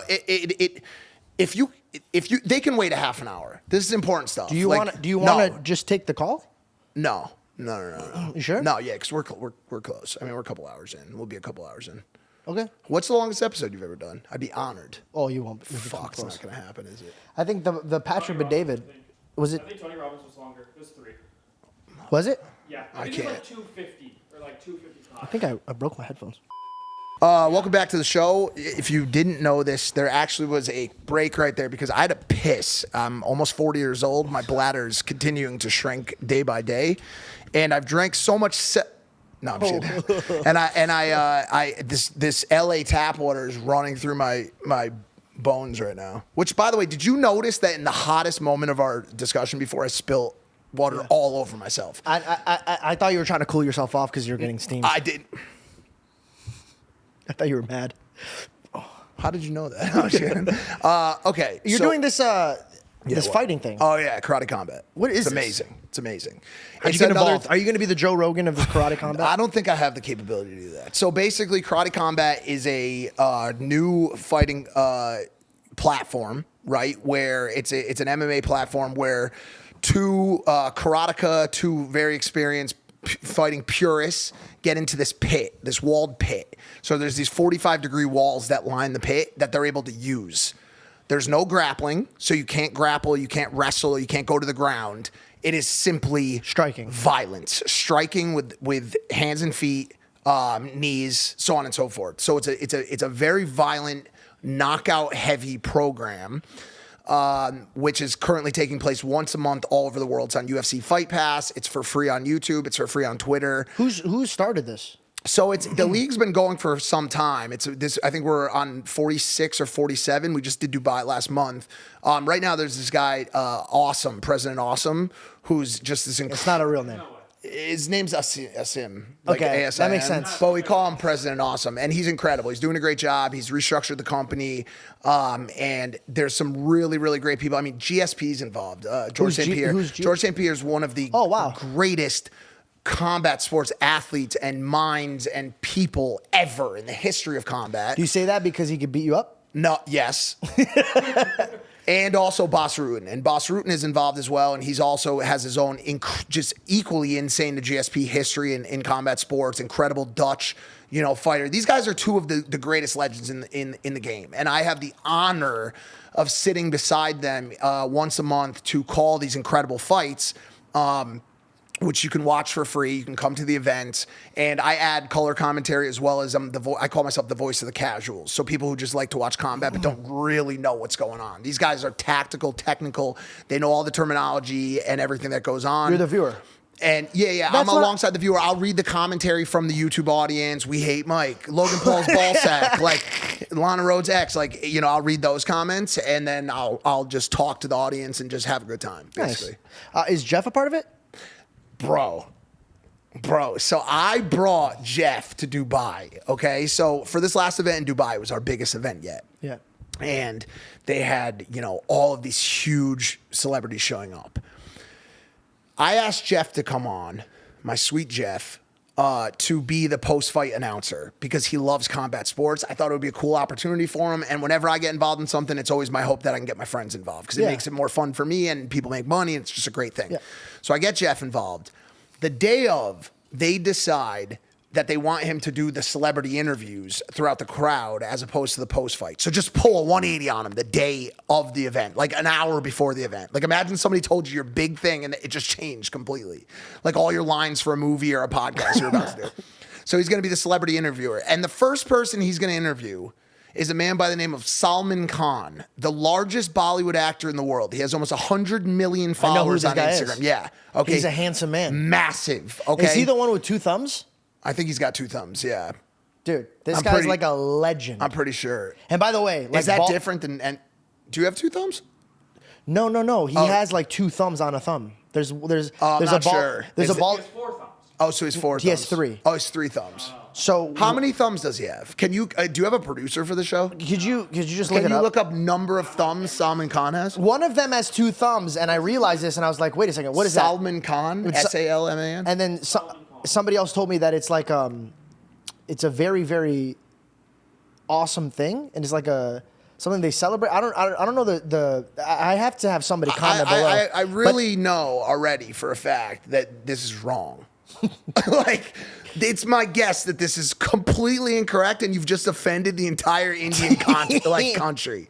Like, I already know it for a fact. Nothing's coming up. Yeah. So Could you type in Indian actor thumbs with 2 thumbs. thumbs? No. Three 3 thumbs. thumbs. 3 thumbs. Don't laugh. I'm being so serious, dude. Because my dad watches Bollywood movies. I watch it with him. Horrific Rokan. Horrific That guy. Rokam. He's So like a that's- legendary So that's actor. not. So I who thought it you were was. talking yeah, about so him. it wasn't him. Got it. He was actually still in New Delhi at Got that it. point, or Mumbai. You're gonna get smoked for Why? this. Why? Those They're are not going to give this 2 thumbs up. I'm going to tell you that. They're not going to give it 3 either, dude. It's your fault, not mine. Okay. So his no, it doesn't matter, dude. So his job was his first interview was with Salman Khan. Yeah. Bro, he botched this, bro. So it was Salman Khan, and it was President Awesome, and he went up to Salman Khan. He's like, what do you think of all this action? And Salman Khan's talking. He's like, wow, I am just very impressed. He's like very well spoken, and like he's talking slow, but Jeff just ripped the mic back away from him quick. Like, I don't think he was done. And he asked him one question, and then his second question he started with, and just one more thing, which, by the way, you never say as like a second question. It's not like you've asked him that many things. Like, you usually would say that to rap an interview. He's like, and just one more thing. How proud are you of your nephew, who's President Awesome? I guess they're like related in some way. So he said, well, he's a big boy now. And then President Awesome jumped in to like say a quick note to like respond. And Jeff ripped the mic away. And he goes, he said something ridiculous, like, my pleasure very much. Back to you, bro. And I'm watching this in the booth, and I'm like, by the way, I have a shemagh on, a huge shemagh and a thobe. And I'm sitting there in Dubai, and I'm just like, motherfucker, dude. I was like, and then I get off. He goes, I'm fired, right? I go, yo, you're fired, dude. It was so funny, dude. It was so funny. And then I clickbaited my video with it today. That's so We have funny. beef with India's biggest movie star on my useless content where I help no one. Are you calling Are me? you leaving the show? Are you calling me? You were No, like it this. was like a clap, but quieter. Oh, yeah, you don't I thought he was usually getting make his attention. audio effects Yeah, in the he was just background. Sorry, that was rude. That's so funny. yeah, But also, Fight like, League people once get nervous doing that type of job. It's a very nerve-wracking job. 1,000%. Have you seen Joe Rogan, the way he holds the mic with fighters? He holds onto that shit ain't like it's getting that pure light. mic. He's like, he's Yeah, when Israel Adesanya got the mic from him, I was very surprised at that time. But How yeah, did he get that? Well, how did he get the? He said, Joe, can I have that mic for a couple minutes? And then He asked. Yeah, Joe gave it That's to when him. he released it. In Miami, and then he said, if you can feel like this just one time in your life. It was such an awesome moment in UFC. But but Jeff was nervous. That was it. If you put Bobby Lee said something important to me on the last show because he was encouraging me to do something in comedy. And I was like, bro, I sweat too much, bro, and I get really nervous. He goes, I was like, look, I'm sweating right now because I was sweating on his show. He was like, yeah, but if you did my show 5 more times, would you still sweat? And I was like, wow. I was like, no, I wouldn't. You got to do shit that scares you. I would still sweat. You would still sweat. I'm so sweaty. You sweat. I'm a sweater. It's just no big deal. I'm a knit sweater. You sweat. Yeah. And you know what? Good for you. Yeah. You It's get probably those good for toxins you. out. Yeah, it's probably good for you. Very good There's for you. probably still a little I heroin. pay Equinox to go and sweat. There's probably still a little heroin in there from 14 years ago that I can You're still making a reel? I don't know what to do here anymore. Dude, I'm not letting you get away without telling me about the pleasures of Romania. I was disappointed in the food. Oh, yeah? Yeah, because we've traveled to like places that have really good food. Right. I was excited because I was like, oh, cool, good food. Anytime I get out of America, I'm Wait, just, like, where excited. were you exactly again? Romania. You're Old Town. The people were amazing. Yeah. It felt very safe. Yeah. And just Vampires live there. you know what it felt like, bro? It felt like and I'm not here to just like gas the trip or like make it seem like it's more than it was. Me and Reed always laugh because it feels like we just met the mob. Like we did an interview with them I and get just that. like, No, I get that feel. it was just a really cool experience. But what man. was what was your first impression of Andrew? Bro, I'll never forget it. Because this is my first big guest, and I think I'm gonna I think this is gonna do well. At the time, I was like telling Reed, I'm like, this is gonna get 1 million views. And I literally hear him coming. David slides into the door. He goes, "Oh, he's here." And then he's super tall, bro, and like it's super intimidating when he has so many bodyguards around him. And he came in, and he just like, it was a sweet and sour thing. It was like I was so nervous. But when he stuck his hand out and smiled, I felt safe. Like I was like, oh, he's not here. Well, because you also knew that he supports you and what you talk about. Yeah, but I don't know him, right? No. I get that. So, I just wonder what the experience would be like for, say, me to be in that room. Because we've spoken and he's asked me to come on and not for. See, you crushed it because you did it for your show. Yeah. We've had back and forths before debates where he's said, "Come on my show," which I would happily do. He just wanted me to come to Romania, and I said to him, like, it's now with everything that's going on in Gaza, I really just don't want to be doing too much over there. Like, I'll pop into Saudi or pop into Dubai now. It's just the world feels weird right now. You know what I'm saying? And like I know it's weird coming from me when we were flying into an imminent drone attack, and I was completely cool about it. But like, yeah, but now it's like real. Like, yeah, you know, like I that don't might know. happen. Yeah, I've been staying. I don't know how you guys. I don't know how you guys would get along. No, we crush it. Yeah, we have a great I think time. you guys would do good. I felt like I made a friend. Like we still chat. Yep. I just invited him to the cigar lounge that opened up. And as a joke, I said, I was like, it's my thank you for kickstarting my podcast. Because, like, bro, like, we took a break in between. It was like a few hours, but in the middle, we took a break.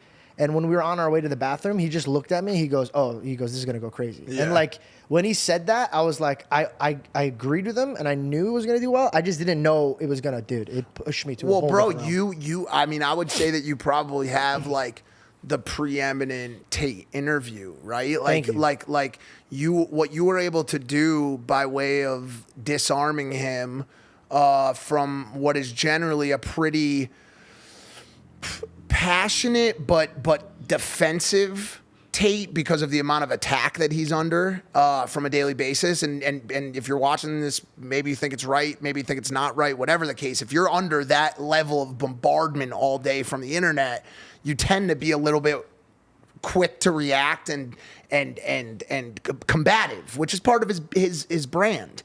But and I don't mean that in a bad way. I just mean that's part of his brand. Yeah. But the way that you were able to humanize and disarm him to a point where he just felt really comfortable. I mean, I don't think I've ever seen anyone give him advice before, and like to see you like, like that was crazy, bro. Bro, it's so funny because people say that, and it didn't really hit me until he told me. He messaged me. He's like, bro, people come up to me to ask me about your like podcast. Right. And that blew me away because, bro, I was like part 3 of a big podcast. This guy is like one of the most famous individuals in the world. I went in there just feeling super blessed to be able to have a conversation on my show. I never went in there being like, I'm going to disarm him or like, I'm going to give him advice. I think me and him both showed up as 2 men willing to have a conversation with each other and learn from each other. And it just taught me that, one, I don't need to try too hard. And then 2, I think that if people came to him with like more respect, instead of just trying to trap him, that they would get that same result that I did. I came in there not judging and just trying to understand who he was. And out there, we both grew from it. I learned a lot from him. When he took me back to his house and I got to meet him and his brother, the conversations that they gave me behind closed doors, me and him talk about it till this day. He motivated me to be a better human being. Are they always on? More than you'll ever understand. Yeah. Those guys are the realest deal I've ever seen. And I'm not just saying that to suck up. No, I know. That's why I only ask because that's what I assumed. No, bro, it was motivating. And like when I was with him, the way that he talked and the way he talked with his brother, obviously there's some stuff that I was like, ooh, I would never do that. Yeah. But that's his behavior through his history. Well, he's also in a different place. It's his life. Like, he has to deal with that with him and God. But there was a lot. He's one of the few individuals that when I stood with him, it made me better. His presence made me better, and that's all I ask out of my confident, neighbors. He just the way he asserted himself, the way he talked, the way he taught me his way of life, the way he was fearless, the way he stood on what he wanted to do. I understand why there's a lot of men that want to listen to him. I think that he has a lot of great things to say. He's not Jesus Christ though, so he's not going to be perfect. Right. I went into that knowing that. I know that this guy's an influential man. And when I see this man, I know that God's using him. Regardless of how he feels it, I know that God is using Andrew Tate to mend or bend to the will of what God's will is. So I just felt super honored and like excited to be there. And I think because it was such an organic, real conversation, that's what pushed the show. And that's what made me grow. And that's what made everybody say, oh, this is the best we've ever seen Andrew, is because I never went in there with the mindset of like, I'm going to clickbait him or I'm going to say this or blah, blah, blah. I just went in there as a student to learn from where other men learn from. And I wanted to see what I could learn. And through that, we just discussed ideas and traits. And him being like, oh, you gave me something to think.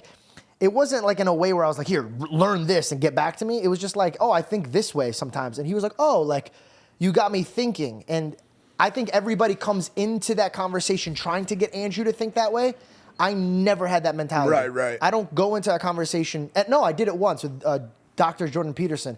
I butchered that one because I went in there with a lot of ego and pride being like, I'm going to learn and I'm going to teach this guy some shit. And it backfired because I was like, oh, this is what Was the there a audience moment? wants Was me there to a moment that in that episode that threw you off do. Which one? in Peterson? The whole thing. There was three times he's sitting there talking to himself. Yeah. And I'm just staring at him. And I'm literally in my heart praying. I'm like, please, God, let me just keep up with this guy's mind. It I just, have no idea what's going on. sucks, bro. It just sucks that, and it's one of the biggest things that you'll ever have to like learn in the podcast space. Not you, but anybody who's wanting to get into podcasting is like something's gonna happen in a show with a guest, especially if it's one-on-one and there's no one there to save you, where you're gonna say something that you fuck up, and your success in this space is dependent on your ability to continue on, like to bounce back from that, and Yeah, I agree sometimes 100%. sometimes you get so far off the path that you just got to suffer through the episode, and It's like embarrassing. You So did. it's just like, you know what the worst part is, bro? It's like when you fail at your job, but your job is Mike Majlak. It Right. hurts. Yeah, Because right. like people are not like going into a fast food restaurant and you gave them the wrong burger. They're like, oh, I don't like you anymore. It's not As that a human being, you suck. Your podcast doesn't suck. You suck. Yeah. You know what I'm saying? Yeah. Bro. That's back to what I said earlier about like that showbiz, baby. Like that's part of this fucking job. The way he said that, you know for a fact he splashed water on his face and just looked in the mirror. He's like, don't worry, man. It's showbiz, baby. That's showbiz. Right, Starts Rick? crying. Right, Rick? But yeah, dude, that was just an incredible moment that you had. And Can I ask you guys something? What? And this is when you just say me as you a guys, fan. do you mean me and Logan again, Yeah. or who do you mean specifically? You guys. What, can I please? No, you guys are audience one. out there, You guys please. are one. I have my own balls. No, my no. own penis. I promise you. No. He tells me when I could use them, but I do have my own. Yes. Don't I just you gotta fucking ask, do it. I gotta dude. ask, just because like I'm not gonna lie, bro. When like I stored that episode for a month because I wanted it to be the season finale. Yeah. And me and Reed would just open up the laptop and giggle when we looked at it. We're like, I wonder what they're gonna say when they see this. What did you guys think when I had that episode? And it was like just. I mean, I think I was in shock that you went out there because I didn't see that. Like I saw that first of all as like, because George, like once again, let's talk about just me, and I promise you it's Logan too, but I'll talk about just me. As much as the audience or you or anybody wants to think I'm there like this motherfucker. Me and David are sitting there like he got fucking Tate. He actually went to Romania. I'm like, this is a moment of growth for him. He's traveling to these crazy places. And David, I'll be honest with Me you. and David never stopped talking. David was cheering for you more than anyone. Bro, we talked all the time. David was like, How weird is George that, though? Janko's the real #1 podcast. Like, I am not kidding. Yo, David's a real one, bro. is your number one supporter. I promise you. Who bro. would have thought the guy who had no happiness or soul in his body would be the one that always like, you know what, bro? You know what, bro? You're motivating me. I am, and he would show up with his beautiful girlfriend. We would hang out, and I would just sit there, and I'd be like, so what are the boys think? Yeah, You know? yeah. And he's like, ooh, you know, they're they're watching. And I'm like, yeah, thanks, Oh bro. no, yeah, we saw all of it, bro. It was incredible. And then you followed it up with another one, and it was like, damn, dude, is he gonna be getting fucking 20 to 30 to 50 million views on every podcast? Is he George Rogan? I was like, dude, this is crazy. But yeah, no, man, like honestly, kudos to you, and you crushed it. You went for it, like you've told me earlier to do. You went for it. You actually went. You showed up to an episode that probably made you very nervous, and you prepped. Oh my, George. Let me tell you this. I knew it. Let me tell you this. People saw views. People saw views. People saw fucking pictures, videos. Logan saw this. I saw one thing. My boy George with a stack of papers. And cause bro, you already know, bro. I was like, dude, this is a change. Man, because we had that ongoing joke all the time about George showing Never being prepared. with no But prep. in my defense, I thought that's what they would want. No, it was. Because you were prepared, he was prepared, and I thought I'd just be the audience member. You were on the where fly. I was like, yo, like, what's going on? And Yeah. they're like, dude, he's this guy. And I'm like, oh. I would show up and be like, who's this guy? And Logan would be like, what the fuck are you doing here, bro? And I was like, who's this guy? I go, George, it's Snoop Dogg. I know you don't follow dude, hip-hop you know, it's that so close. funny you say that, bro. It's so funny because, dude, this is actually really, because one of the things that I had to learn was like, yo, I can't just rely on my natural. I got to go out and go even hungrier and be more prepared. And that was something that I had to learn. And I'm preparing for this episode, bro, and I just start laughing because I was like, only if they could see how much I'm prepping now for this episode. And so the fact that you brought that up, that shit had me dying of laughter. We saw them papers, dude. I saw those papers. I was like, damn, this dude cut a tree down for this episode. I was like, this is crazy, bro. So much prep, dude. No, it was a cool episode. He was right. It did change my life. That was sick. And dang, bro, like I don't even know. Like honestly, like everything just happened so quick. The two things that I could gather from this whole experience is just like have great faith in our Lord. Just that's like truly number one. And then rejoice. Rejoice, rejoice, rejoice. You'll always find a reason to be upset or depressed. Bro, we were on the #1 podcast in the world and I had a list of complaints. Like I couldn't imagine presenting myself in front of God and God going, hey, shut up. Look who you're talking to. Are you fucking serious? Bro, there should never be a single day of my life, regardless of viewership, show, problem, girlfriend, family, where I am not saying I am the luckiest person on this planet, most blessed person on this planet. I am not supposed to be here. Yeah. Not supposed to be here. There's no one else who did the amount of drugs I did, drove the cars the way I did, fucked up, went to ICU 3 times, had all of my blood exchanged with other people's blood, had organs removed. That is sitting in the fucking place that I am today. I'm one of one. Shout out to Steve-O, maybe. One of one. There is no one else who has fucking climbed out of that fucking gutter and is in a place where I can now go and talk to other addicts and other people suffering the way that I did. That's it. Every day I should wake up, sit up in bed and say, thank you, God, for even letting me take one more breath. And I'm still working on it, bro. It's something I at least Same. I know, at least I'm aware. Because some people aren't aware of that. No, amen, I'm bro. aware, and that's I the wasn't start. aware. Right. I didn't know that I was such a bright light, but such a dark one at the same time. I could be that too. Yeah, 100%. For sure. I think I learned that even studies have shown if you're grateful, you could never be anxious. Yeah, you used to tell me that all the time. And I would read that Bible verse to you where it's like, oh, if you're anxious, rejoice.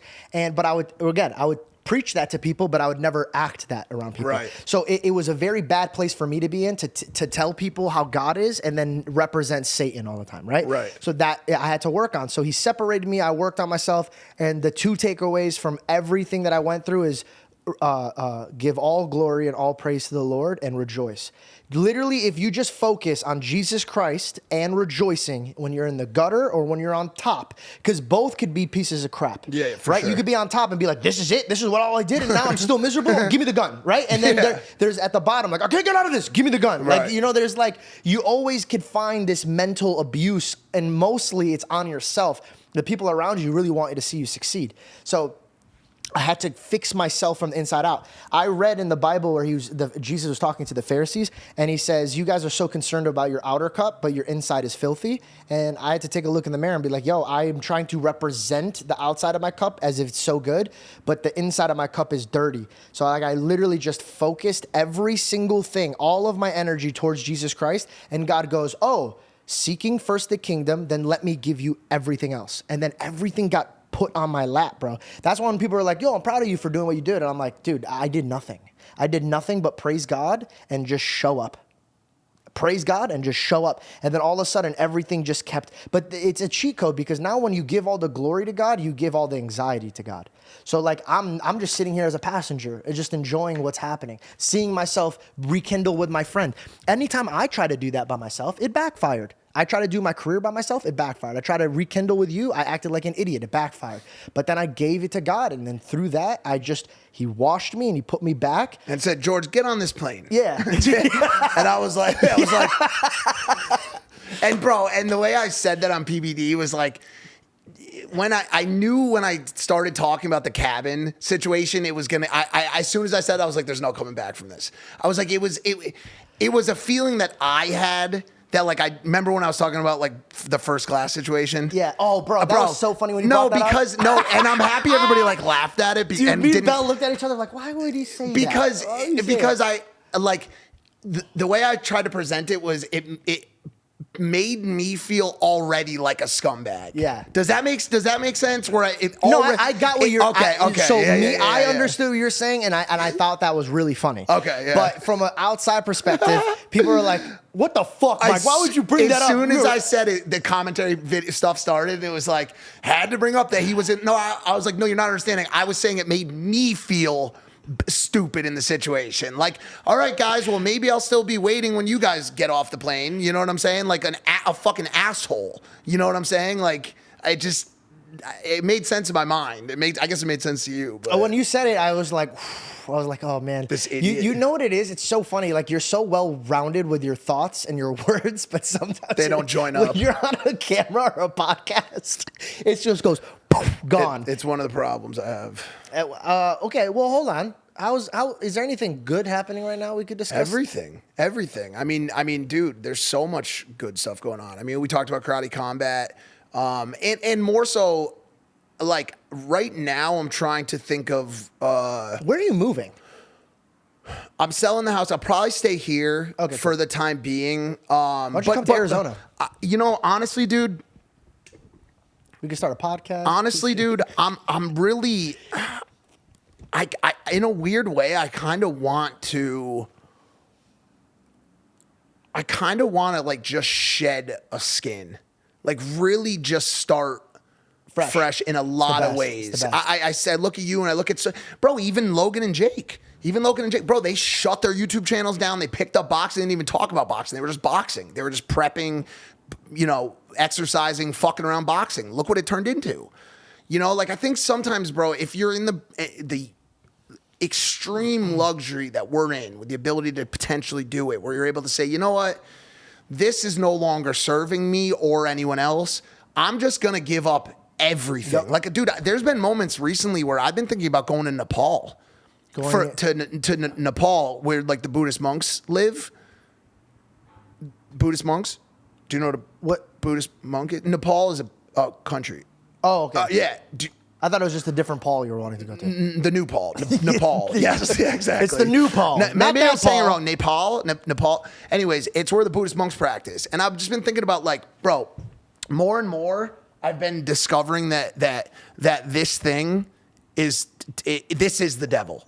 Like promise you, bro. Promise you it is. I agree with you. Promise you it is. God, it can be God too. But more than, bro, 99% of it is the devil. Like, and you gotta use your device. You can't have your device use you. It's using most of us. It's using most of us. It's so funny you bring this up. This stupid mic thing today. I'm so sorry. I'm just holding it at this point. No, mine too. I don't know what happened. You're just sitting here. This is not new. Like, but even before you say it, like I've been thinking about a lot of. And thinking about and doing, as we said, are two very different things. I hope everybody watching that's the biggest learning from this episode. Like, stop thinking, start doing, and definitely everything you've said about giving glory to God. I've really been wanting to see what 1 week away from that thing looks like and feels like. I Like did it. No, I did it. Full It's the week? best. A full week? I had Jessica I had an Apple Watch where I could Yeah. receive texts and calls. Okay. And I literally told Jessica, I go, for 1 week, I'm removing it. I watched a dopamine cleanse on YouTube, and Yeah. I was like, yo, I got to try this. Okay, talk to me. I took off my phone, bro, and it was 100% the happiest week I've ever had in my life. And here's another reason. Dude, you disconnect. When I mean you disconnect from your fears, you disconnect from everybody else's anxiousness and depression, their drama, their problems, dude, Twitter, I can't spend more than 10 minutes on Twitter. I don't even go on it anymore. So my thing is now, through that 1 week, it taught me a lot to change my habits. Like, let me give you an example. I will never touch my phone the first thing in the morning. Before, I used to just roll, and while I'm in bed, Yep. you know the difference you'll have in my your day God, if so you just bad. put yourself 30 minutes when you wake up without touching your phone. Just give yourself 30 minutes, Mike, just to unwind, wake up, just talk to yourself, gather your thoughts, breathe. Don't roll over and just feed, bro. Like, if you wake up and just start Kendrick dropped a diss track against Drake. Oh my God, it's out. This is what it sounds like. Drake's gay and he's not even black enough to say the N-word. Adam22 thinks this of it. Porn. Look at this person fucking somebody else.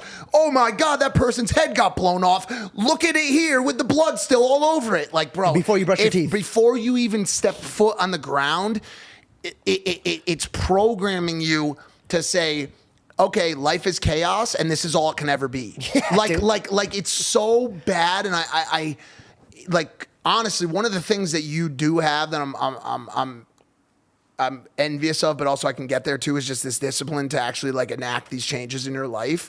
And it's something that I've really wanted to do. I've really wanted to step away from the digital world. You grew another phone since I last saw you. I bro. know. Like, I have two before phones. it was one. I know. Now it's two. It's my burner. Nice. No, it's not. It's just Go back to that life. There's photos on it, all kinds of shit. But I like, honestly, I really do think that's something I would really like to do. So I've been thinking about doing like some sort of meaningful cleanse and just break it all down a little bit, bro, and see what pops out, see what shits out on the other side, you know? I think you should. I think anything that I think anything that could help your mindset is like the first thing we should do. Yeah. So yeah, I think especially you, bro, because I think you're like me, where if you read or see something, the empathy thing, you feel it. So if you see somebody talking about the war and what they went through, if you see somebody talking about their addiction or whatever, we feel it because we're like, oh man, like I understand, and then you feel it and it carries on to you. I'm not saying you shouldn't look at that, and I'm not saying you shouldn't feel that. I'm just saying it shouldn't be the first thing you do right in the morning. You should definitely gather your thoughts. I would journal in the morning. Really put your heart out there. Understand what you're going to do. The one thing that also changed my mind, not my mind, but my life, is how I attack things. I handled the thing that I didn't want to handle the first thing of the day. Right. Somebody told me it's like eating a frog. Yeah, or something I usually like that. don't do that because I usually like to wake up first, but it is really smart. You're supposed to like do your big projects right when you wake up, and then get to, because that's when you're like most creative or something like that, and then you get into all of your like tactical emails and stuff later. So you think about it. So if you waste your most important brain time, just reading feeds and just absorbing what they're trying to tell you, you become a device to. Bro, it really sucks like how little discipline we have as a society, because if you really step back and look at the shit that we're consuming on a daily basis, it is such garbage. Like, it is all such garbage. Like, bro, like, you really have to be quite disciplined to be getting any value out of any of the content that's on the internet right now. Like, all of this shit. Like even I don't even really pay attention to any of the, like, presidential shit anymore, because, dude, like, it's just so divisive. Like, it's like they just want us to be divided. Yep, I agree. That's all it is. Like, people are thinking about it like, people think about it so much as like, I'm pro-Trump, so all I want to do is hate Biden people, and pro-Biden people want to hate Trump people. But neither of them are collectively looking at it and saying, let's work together. Not even let's work together. Who is it that's making us want to be divided? Who is it that's making us want to hate each other? You know what I'm saying? And more so, saying, I'm not going to do that. I'm not going to hate you simply because you believe in a different presidential fucking candidate than me. That is the dumbest thing I've ever heard in my entire life, and it is the most prevalent emotion in this country right now. Bro, let me tell you this. No one's coming to save you. No. God might. God will, right? God is. Trump is not going to save you. Biden is not going to save you. It's not going to happen. RFK is not going to save you. You can like them. You can believe in them. They're not going to just say, okay, Trump's not going to get in office and be like this. Rodney Mullins from Georgia, I'm really happy I got your vote. I noticed that you're paying a little bit too much for milk, a little bit too much for gas. There's a few too many potholes. The front of your porch is falling off. Your wife's cheating on you with the HVAC technician that keeps coming to your house. Your problems are in your home. Your problems are in your home, in your heart, and in your mind. And people have put so much emphasis on the damn eggs are too expensive, or Biden saying like you're doing this or this or that. They're teaching the kids all this stuff in schools. It starts with the parents. What's going on in your home? Are you telling your kids that what they're telling them in school isn't right? Are you sitting them down for an hour and be like, listen, whatever they're saying to you in school, I want to correct some of that. Let me spend an hour talking to you and really putting my effort and my life force into teaching you that the things that you're hearing might not be true, and this is what I'm learning, but let's be respectful and let's just get through this together. Or are you spending that hour online saying, fuck you, Biden supporter, or fuck you, Trump supporter? Like, what are we actually doing? Yeah. Like, what are we spending our time doing? Do you understand what I'm saying? I agree. I think there's things that we should always discuss. I think discussion's always great, but there's discussion and there's just trolling and talking ill and like just straight up separation. Yeah. I don't, if somebody tells me, oh, I vote for Biden, I'm not going to sit there and just destroy them mentally. I would just... A lot of people would. Yeah, but that's the thing. When we're divided, we cannot stand. So I think there's a lot of people that think the way we do, where we just want to get everybody united. And I think the best way you could do that is by setting an example. When you hear somebody say something foolish, you take it peacefully, and then you discuss your thoughts peacefully. And if they start getting rowdy, you just sit there quietly and you just patiently listen to them. And I think the silence will kill them, or your calmness and your meekness will like offset them, and then they'll start showing their true colors. Like you did with Tate. It disarms people. You know what it is? It's just like I'm not ready to attack anybody because I have this mindset where like I'm just a filthy human that's gonna stand before God, and I'm really, really, really, really humbled that He's gonna show me grace and forgive me for the dumb decisions that I make willingly. It's not like I accidentally made them, willingly made them. And so how am I gonna look at this man that does equally as stupid things as me, and then I'm gonna put my finger in his face? So much judgment nowadays, dude. Yeah, I don't so want much to do ego that. and so much judgment. But you know what? I think there's awakening, bro. I really do. Like I see these young kids come up to me and talk to me about what they got in their hearts now and how they're talking, and I'm looking at these kids like, wow, you're profound, bro. It's going in both polar directions. Yeah. It depends on what they're consuming. At the end of the day, to the point you made earlier, it depends on what they're consuming. And there is a lot of good pro-Christianity, pro-Islam, pro-religious, whatever stuff out there right now, which actually is a great thing. There's a lot of traditionality content, conventionality content. And I have kids come up to me and they're like, oh, I'd love to see you move closer to Christ. And I think conversations like the one you're having and the show that you're putting on are the reason people feel more comfortable talking about it, which is a very cool thing to watch. But on the flip side, man, some of these kids are out there doing some real nasty shit at an even earlier age than we were. I think as a society, we grow together. And I think the internet and the phones, but we're the first generation to ever have that for so long. These iPad kids are going to grow up very, very different from the way that the times where they used to give trophies to everybody. That made lazy, gaslighting, irresponsible, finger-pointing type of human beings. Yeah. The iPhone people and the iPad kids are going to have their own problems. But I truly think that whoever raises them will catch the wind, right? So like the iPad kids are going to be terrible parents, for example, if they are, right? And then the kids underneath them are going to learn from it. Like a lot of an unbelievable amount of my friends that are really successful and have a good head on their shoulders came from terrible backgrounds because they did not want to be like their parents. That's usually, it's. So I think the next generation is going to be very, very like grown up because they're going to have to pay the consequences of our shenanigans. Right. And they're going to be like, oh, I don't want my kids to go through this. Like, for example, and I don't know what you would call it on this show, but I have this is big, actually.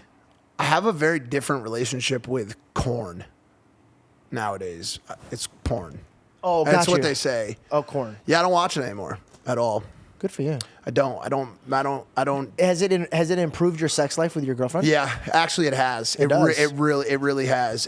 So this is an interesting topic that we could dive into. I would love to because there's a lot of kids. Well, let's talk about this, bro. You're good at getting out of addiction. But why is it important for me to be talking about it? Because you're good at getting out of addiction. No. Well, yeah, but bro, I was in that world. I was, you know what I'm saying? Like I was yeah, in, you know what I'm saying? Like I was a bro. part of that world. Oh man, I forgot about that. Like bro, some You were deep in that world, bro. Some gnarly shit has happened, bro. Some gnarly shit, and I have started to really realize the impact that the adult industry has on the girls in the space. Yeah, dude. And like this is the first time I'm talking about it, and people ask me every day, and I've not talked about it, but Emily Willis, bro, like really fucked up situation, dude. Like honestly, like where I don't know what to do in that scenario. Like as much as I'm a 39-year-old man, I don't know what to do in that scenario. I have reached out. I promoted the GoFundMe. I made a small donation. I don't know. I don't even know if it was, what the use case was for the donation. What else is needed? I don't know who to ask. I reached out to, I'm not going to say who, someone in the space. They thought it was a good idea that I did not continue to reach out to her, which was very upsetting for me. Where is she at right now? I don't know. So basically, Emily was in treatment for a continued, chronic issue with addiction, same kind of thing that I dealt with, different drugs, and had some sort of situation happen where she went into a coma, and evidently the toxicology came back clear, and that and drugs didn't play a role in her actually having this situation happen, which was shot. I still am very out of the loop on what exactly happened, but I really truly don't know what you do in a scenario like that. She had some level of improvement from what I understand. She was having eye movement and able to acknowledge stuff from people. I believe she was moved back to Utah to be closer to her family so that they can care for her. But I mean, Has she been in treatment since that one incident between us? No. I mean, no, not in some semblance. So she came in and out? Yeah, you're talking about when you talked to her in the kitchen that time? Yeah. Probably some semblance just of in and out of it. But Because when we did the Sidemen thing, she looked clean. I never really knew. I spent a lot of time with her prior to dating. So the story with me and Emily is we were spending a lot of time together prior to me and Lana dating.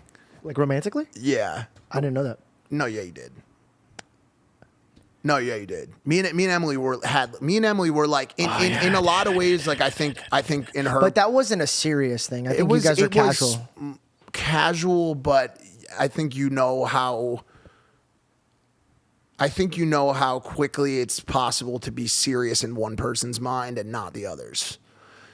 And more than anything, we were very, very close friends. Like if there was a problem, we would call upon each other, and she knew that I'd been through similar shit that she had, and there was a history there. And when me and Lana started dating, kind of like quickly, I lost contact with her. I think it wasn't like it wasn't appropriate to speak to another female.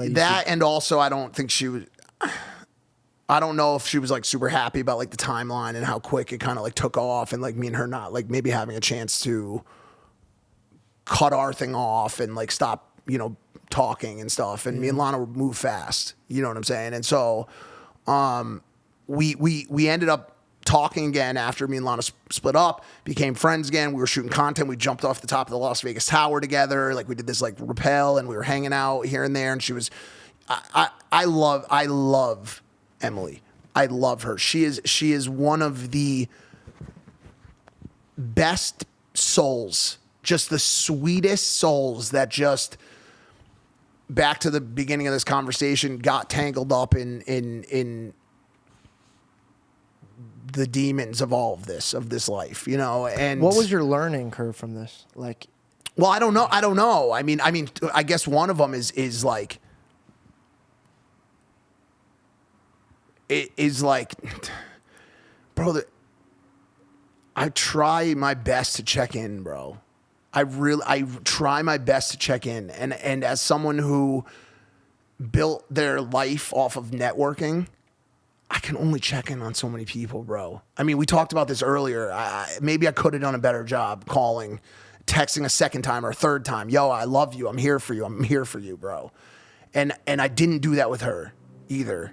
And like, I'll get in these places where I am mad at myself because I haven't done what I could have done to prevent something. And I know that's not right, but like I'm like the person that had like the stuff to tell her. You know what I'm saying? That could have helped. And I did. Don't get me wrong. I had those conversations with her. But like sometimes I just get like a little bit like mad at myself. You know what I'm saying? For not having done something. And as an addict, like I should know it's not going to come from somebody else, bro. do you feel like it could have gone differently if you would have handled it differently and you're weighing that on you? No, because in the end, I don't even know that it was drug related. You know, the toxicology came back and it was clear. And I don't know. I'm really venting right now and I haven't talked about this and I haven't really even talked to anybody about this. Like, obviously I'm not in a rush to like talk to my girlfriend about this situation or like really, I don't really have anybody to talk to about it. So I'm not like, I don't have like a stance. I'm just confused. I don't know what to do. Like, I don't know if I reached out to one person, like I said, they just said like, I don't think it's appropriate that you talk to her, which hurt me. And I'm not going to say who that person was, but like that like hurt me, bro, because I've been friends with Emily for a long time. And, I don't know. I just really don't know like what else can be done. What do you even do in that situation? Do you show up? Like even more so like as like a fucking human, like those moments are terrible, bro. Like going and seeing that is like, is she even gonna know I'm fucking there? Or am I gonna be the only one that knows that I'm there? And am I gonna be the only one that has to live with that vision of seeing that? Do you understand what I'm saying? Like, I have no info. I have no fucking info on the situation. I think you're holding a lot of weight on you because deep down you hold more wisdom than the surroundings that you're a part of. So when you see somebody on the path that you were on and you dude, remember, you didn't put a gun to her head saying do these drugs and do this life. There's a part of you that has that reality check where you're like, okay, this has nothing to do with me. We became friends when you're in this life.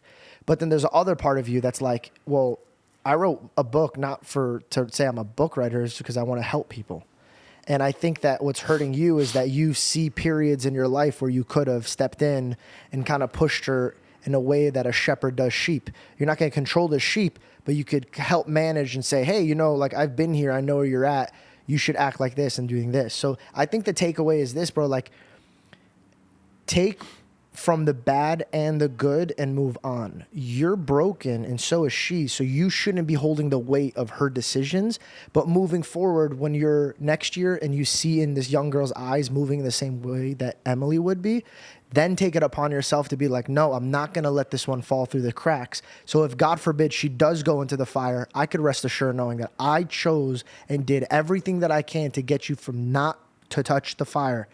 I think what's hurting you now is that you know your influence and you know that you make money off of your influence and you have power over your influence. So that same sword that you wield here that you could celebrate could cut a neighbor next to you. And so when you hold this type of power in your hand when somebody falls in front of you and you know you could have done something, especially when you know you're empathetic, dude, it's gonna hurt you. And as it should, because you don't want to forget this moment.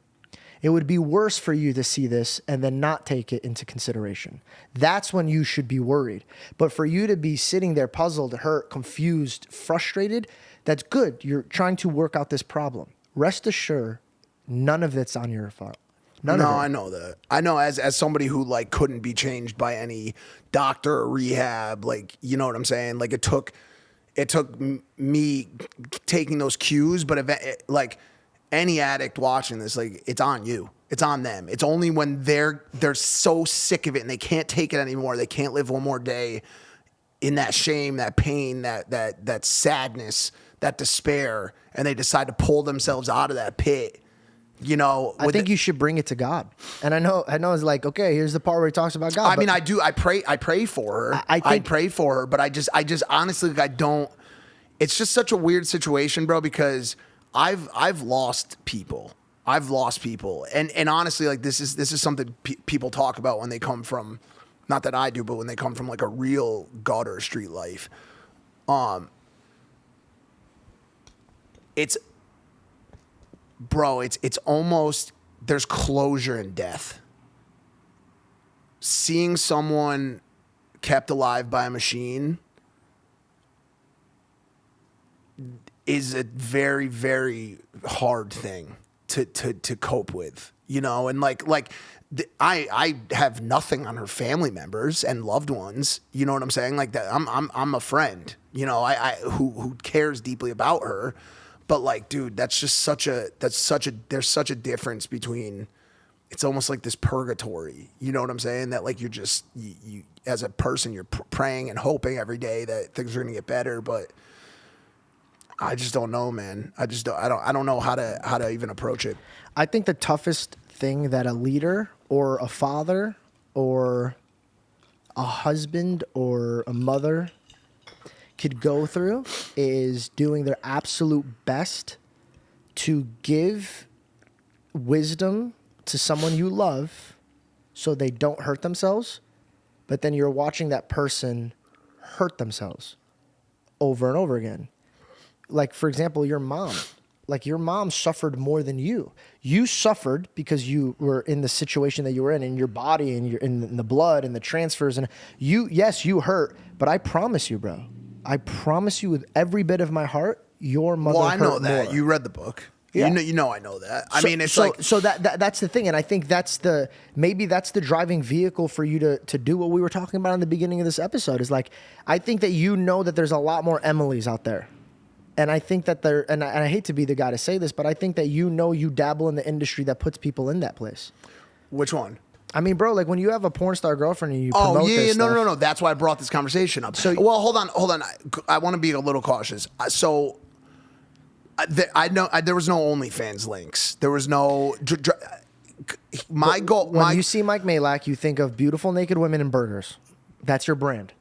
You could fight me. I'm not fighting you or disagreeing you at all. But no, the comments, they don't have to because I agree with you. Oh, okay. I thought you were saying I'm not. There's a little bit of nuance there. What does that mean? It means there's people who promote adult content and there's people that promote content by way of personalities who happen to create adult content.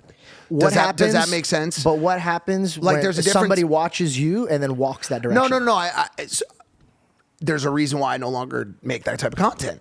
You know what I'm saying? There's a reason why I know that's what was the catalyst to this entire conversation. Let me just say this, because just to really try to get it right.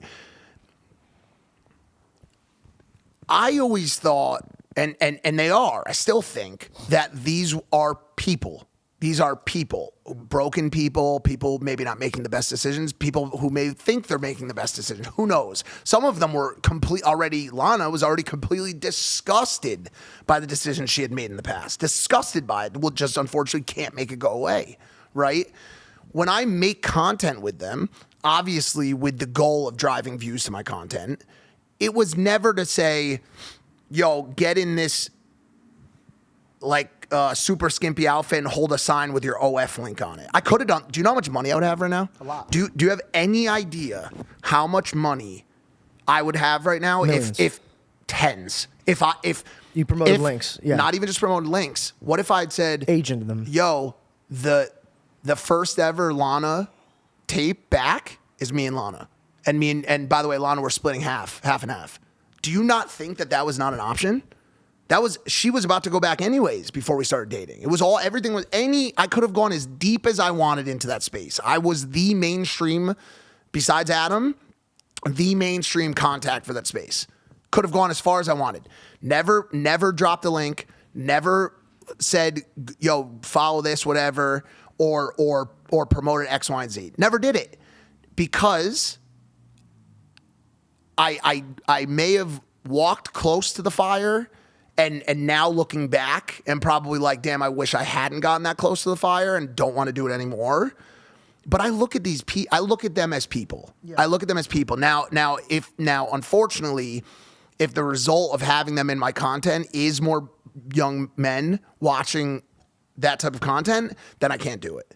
Does that make sense? Yeah. And I know that now. Looking back, I know that now. But at the time, I was like, okay, I can showcase these people's personalities without driving people to their content, and it will just be like, oh wow, these are people. Yeah. I wanted to humanize, and there was a value in it for me. But now I understand the side effect of shooting that type of content. And by the way, once again, just to say it, love all those girls. Still love all those girls. Like, great people, some of the most fun I've ever had, not sexually, some of the most fun I've ever had.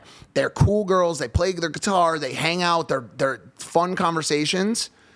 But I don't wish that. I just don't wish that lifestyle and that industry upon them, because it's a really nasty place, unfortunately. I always looked at them as humans. I know that. Never once did I not look at them as humans.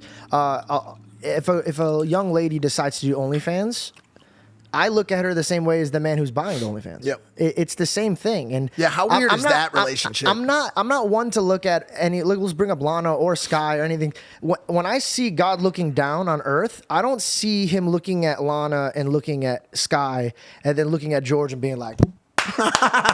No, because like the truth is, bro, I watched porn. So like equally, we're the same in his eyes. Right. They made money off it. In fact, they're winning. They made a profit out of it. I lost nothing. I gained nothing from it. I just lost. Well, somebody went on a Red Pill show recently and really reinforced that and was like, dude, the only reason Sky Bree, Lana, any of those people exist is because of the men in the audience.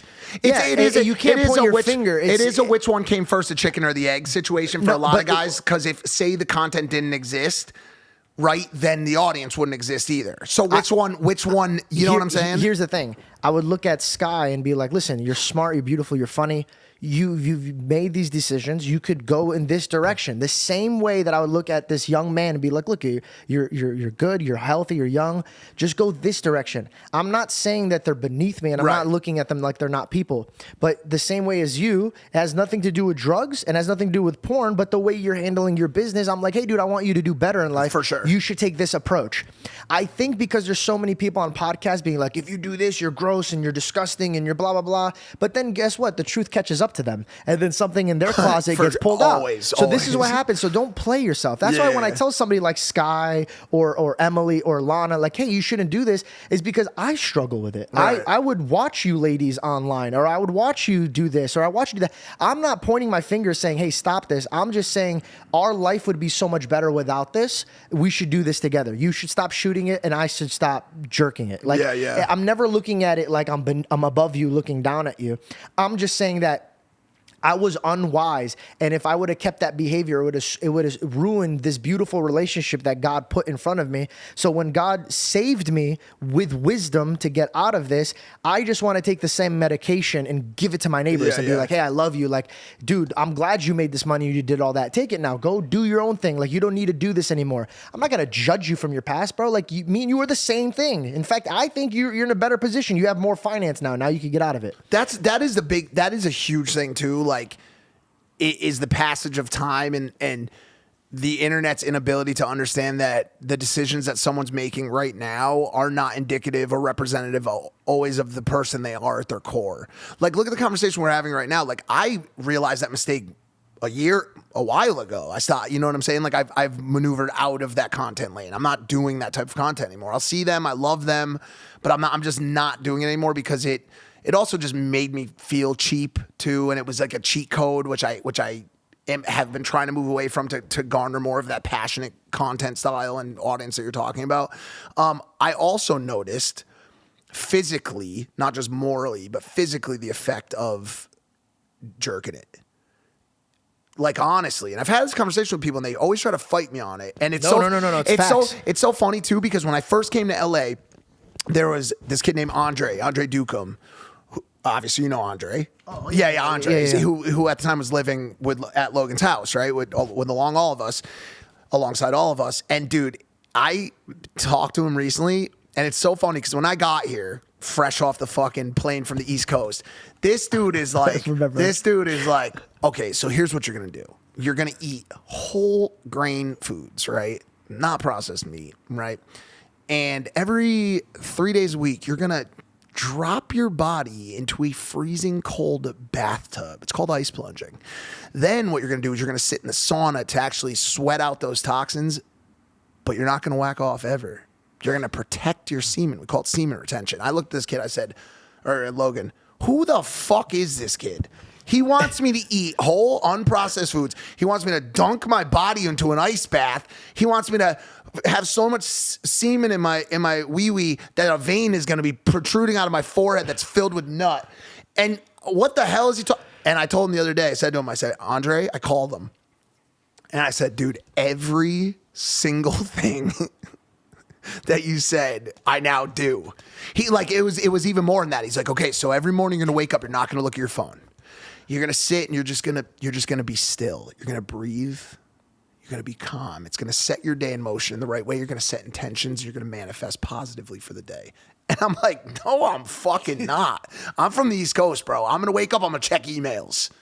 And everything he said, I've realized is right. Like every single thing he said, maybe there's like a couple. I think like, let me think, dude. I've gone to some of their events. They sit around with like banjos and shit and they like sing crazy like hippie style songs. There's probably some good in that too, but that one I haven't really like made a habit yet. But so like he like walks barefoot through the forest to like get grounded and like reconnect with Mother Earth. It's probably all right. Maybe I'm wrong. Maybe there's nothing that he does that's wrong. I don't know. But dude, a lot of the things that you just said seem pretty like good. 7 years ago, you would not ice plunge. No, hell no. And you definitely wouldn't. And you were whacking it too. Yeah. You know what I'm saying? Yeah, and then it's weird. Wait, who was the one that was like, there was like it was like they, I don't even want to bring it up. It's gross. Like they would, it was like they would say it like without actually saying it. Say it using an analogy, like an illustration of something else. Like say it using some other terms. He would try like to, fruit, maybe. Yeah, he would try to get the toothpaste out, but he wouldn't get it out of the tube. Oh my, yeah, that one I'll never get on board with. That was weird. No way. That was weird. No, so what he would do is he would squeeze the toothpaste up the tube up until it was gonna pop out the end and you could put it on your toothbrush, but just leave it. That's torture. No. I'm pretty sure that's a torture move. That's called edging, I think. That one I'm not getting on board with. I'm not doing. No, so okay. So that one actually has a tactical victory for people. I forgot what it's called. Kama Sutra, maybe? Kama Sutra is a way to like prolong the toothpaste actually going onto the toothbrush as long as humanly possible to a point that it gives you some sort of like out of body experience if both people are able to prolong. How can it be an out of body experience if he won't let it out of his your body? I know. It's a good point, but this is a very long study. I believe. See, I love that we're able to talk about this. This is stuff I can't talk about on Impaulsive, where I'm only able to say I do like Prime. That's a joke, Logan. Please don't fire me. No, it doesn't matter. He has a new podcast now. yeah, I'm over here. Can I pee? Yeah, I mean, we could also end. Yeah, that's true. I mean, well, you peed. We could let this toothpaste out right now. I don't know if I feel comfortable. Yeah, I with don't that. think so either. Well, Let's go. but Let's wrap it I up. like that we kind of got to a place where, like, you know, we're both growing, and you're not doing porn anymore. Yeah, I'm making changes, bro. I'm trying to grow up in certain places, and more than anything, I still have a lot of growing up to do. You know, and a lot of emotional work that needs to be done, a lot of trauma that needs to be addressed, a lot of pain that needs to be addressed, and a lot of that type of stuff happens through conversations like this one. You know what I'm saying? Uncomfortable conversations where you sit and you look at someone who may have done you dirty, or you feel did, or the biggest ones when you look in the mirror at yourself and think about the ways that you're doing yourself dirty in life, and have those super uncomfortable conversations with yourself where you have to tell yourself, yo, the outcome of this conversation, internal conversation, is going to be painful. It's not going to be fun. It's not going to make me happy. It's at first. It's going to mean I'm going to feel more anxious. I'm going to feel more depressed if I do this. I may feel right off the bat, I may feel withdrawals from drugs that I've been on for years. And now I have to sit there and deal with flu-like symptoms and throw up and have all of these problems. But knowing that on the other side of that fire is paradise is the true story of this life. And you know, fortunately / unfortunately, a lot of us still have to walk through that fire. And I'm one of those people who really just needs to face a lot of uncomfortable truthhoods about this life. And you helped me do that today. You really did. I mean that. I just wanted to say before we wrap up, bro, like, thank you for all the good and thank you for all the bad. And I really am sorry that I handled the stuff that I handled it. And I promise that if you give me grace, that I'll show you that I am going to be a better neighbor and a brother to you. You've already showed me. You've Love already you, showed me. And by the way, like, I could sit here and have defense all day on this thing and that thing. But like I said, we all have a hand in how things went down. And I certainly will take account for having mismanaged, mishandled, or more importantly, not spoken up or not reached out at times when I should have. And I'm sorry about that. And it's a learning lesson for me too, to realize that it's not always going to be comfortable to do something that you don't want to do, to reach out to someone who's mad at you or is angry about how something's going, but you have to do it anyways. And that's a lesson that I have to learn. And I apologize to you. And I hope that for both of us, the outcome of this fire is that paradise. And I feel like you're already there. And hopefully I'll be seeing you in that field soon. To new beginnings. I love you, bro. Love you, bro. Yeah. Thank you so much. Yeah. Thanks Let's for do it having again, me bro, on. for real. And next Whenever time will you be so want. much more lighthearted. Yeah, so much And more we'll chill. have Jeff over there. He'll have fun. Well, he's mean, dude. Don't talk to me about being I mean. love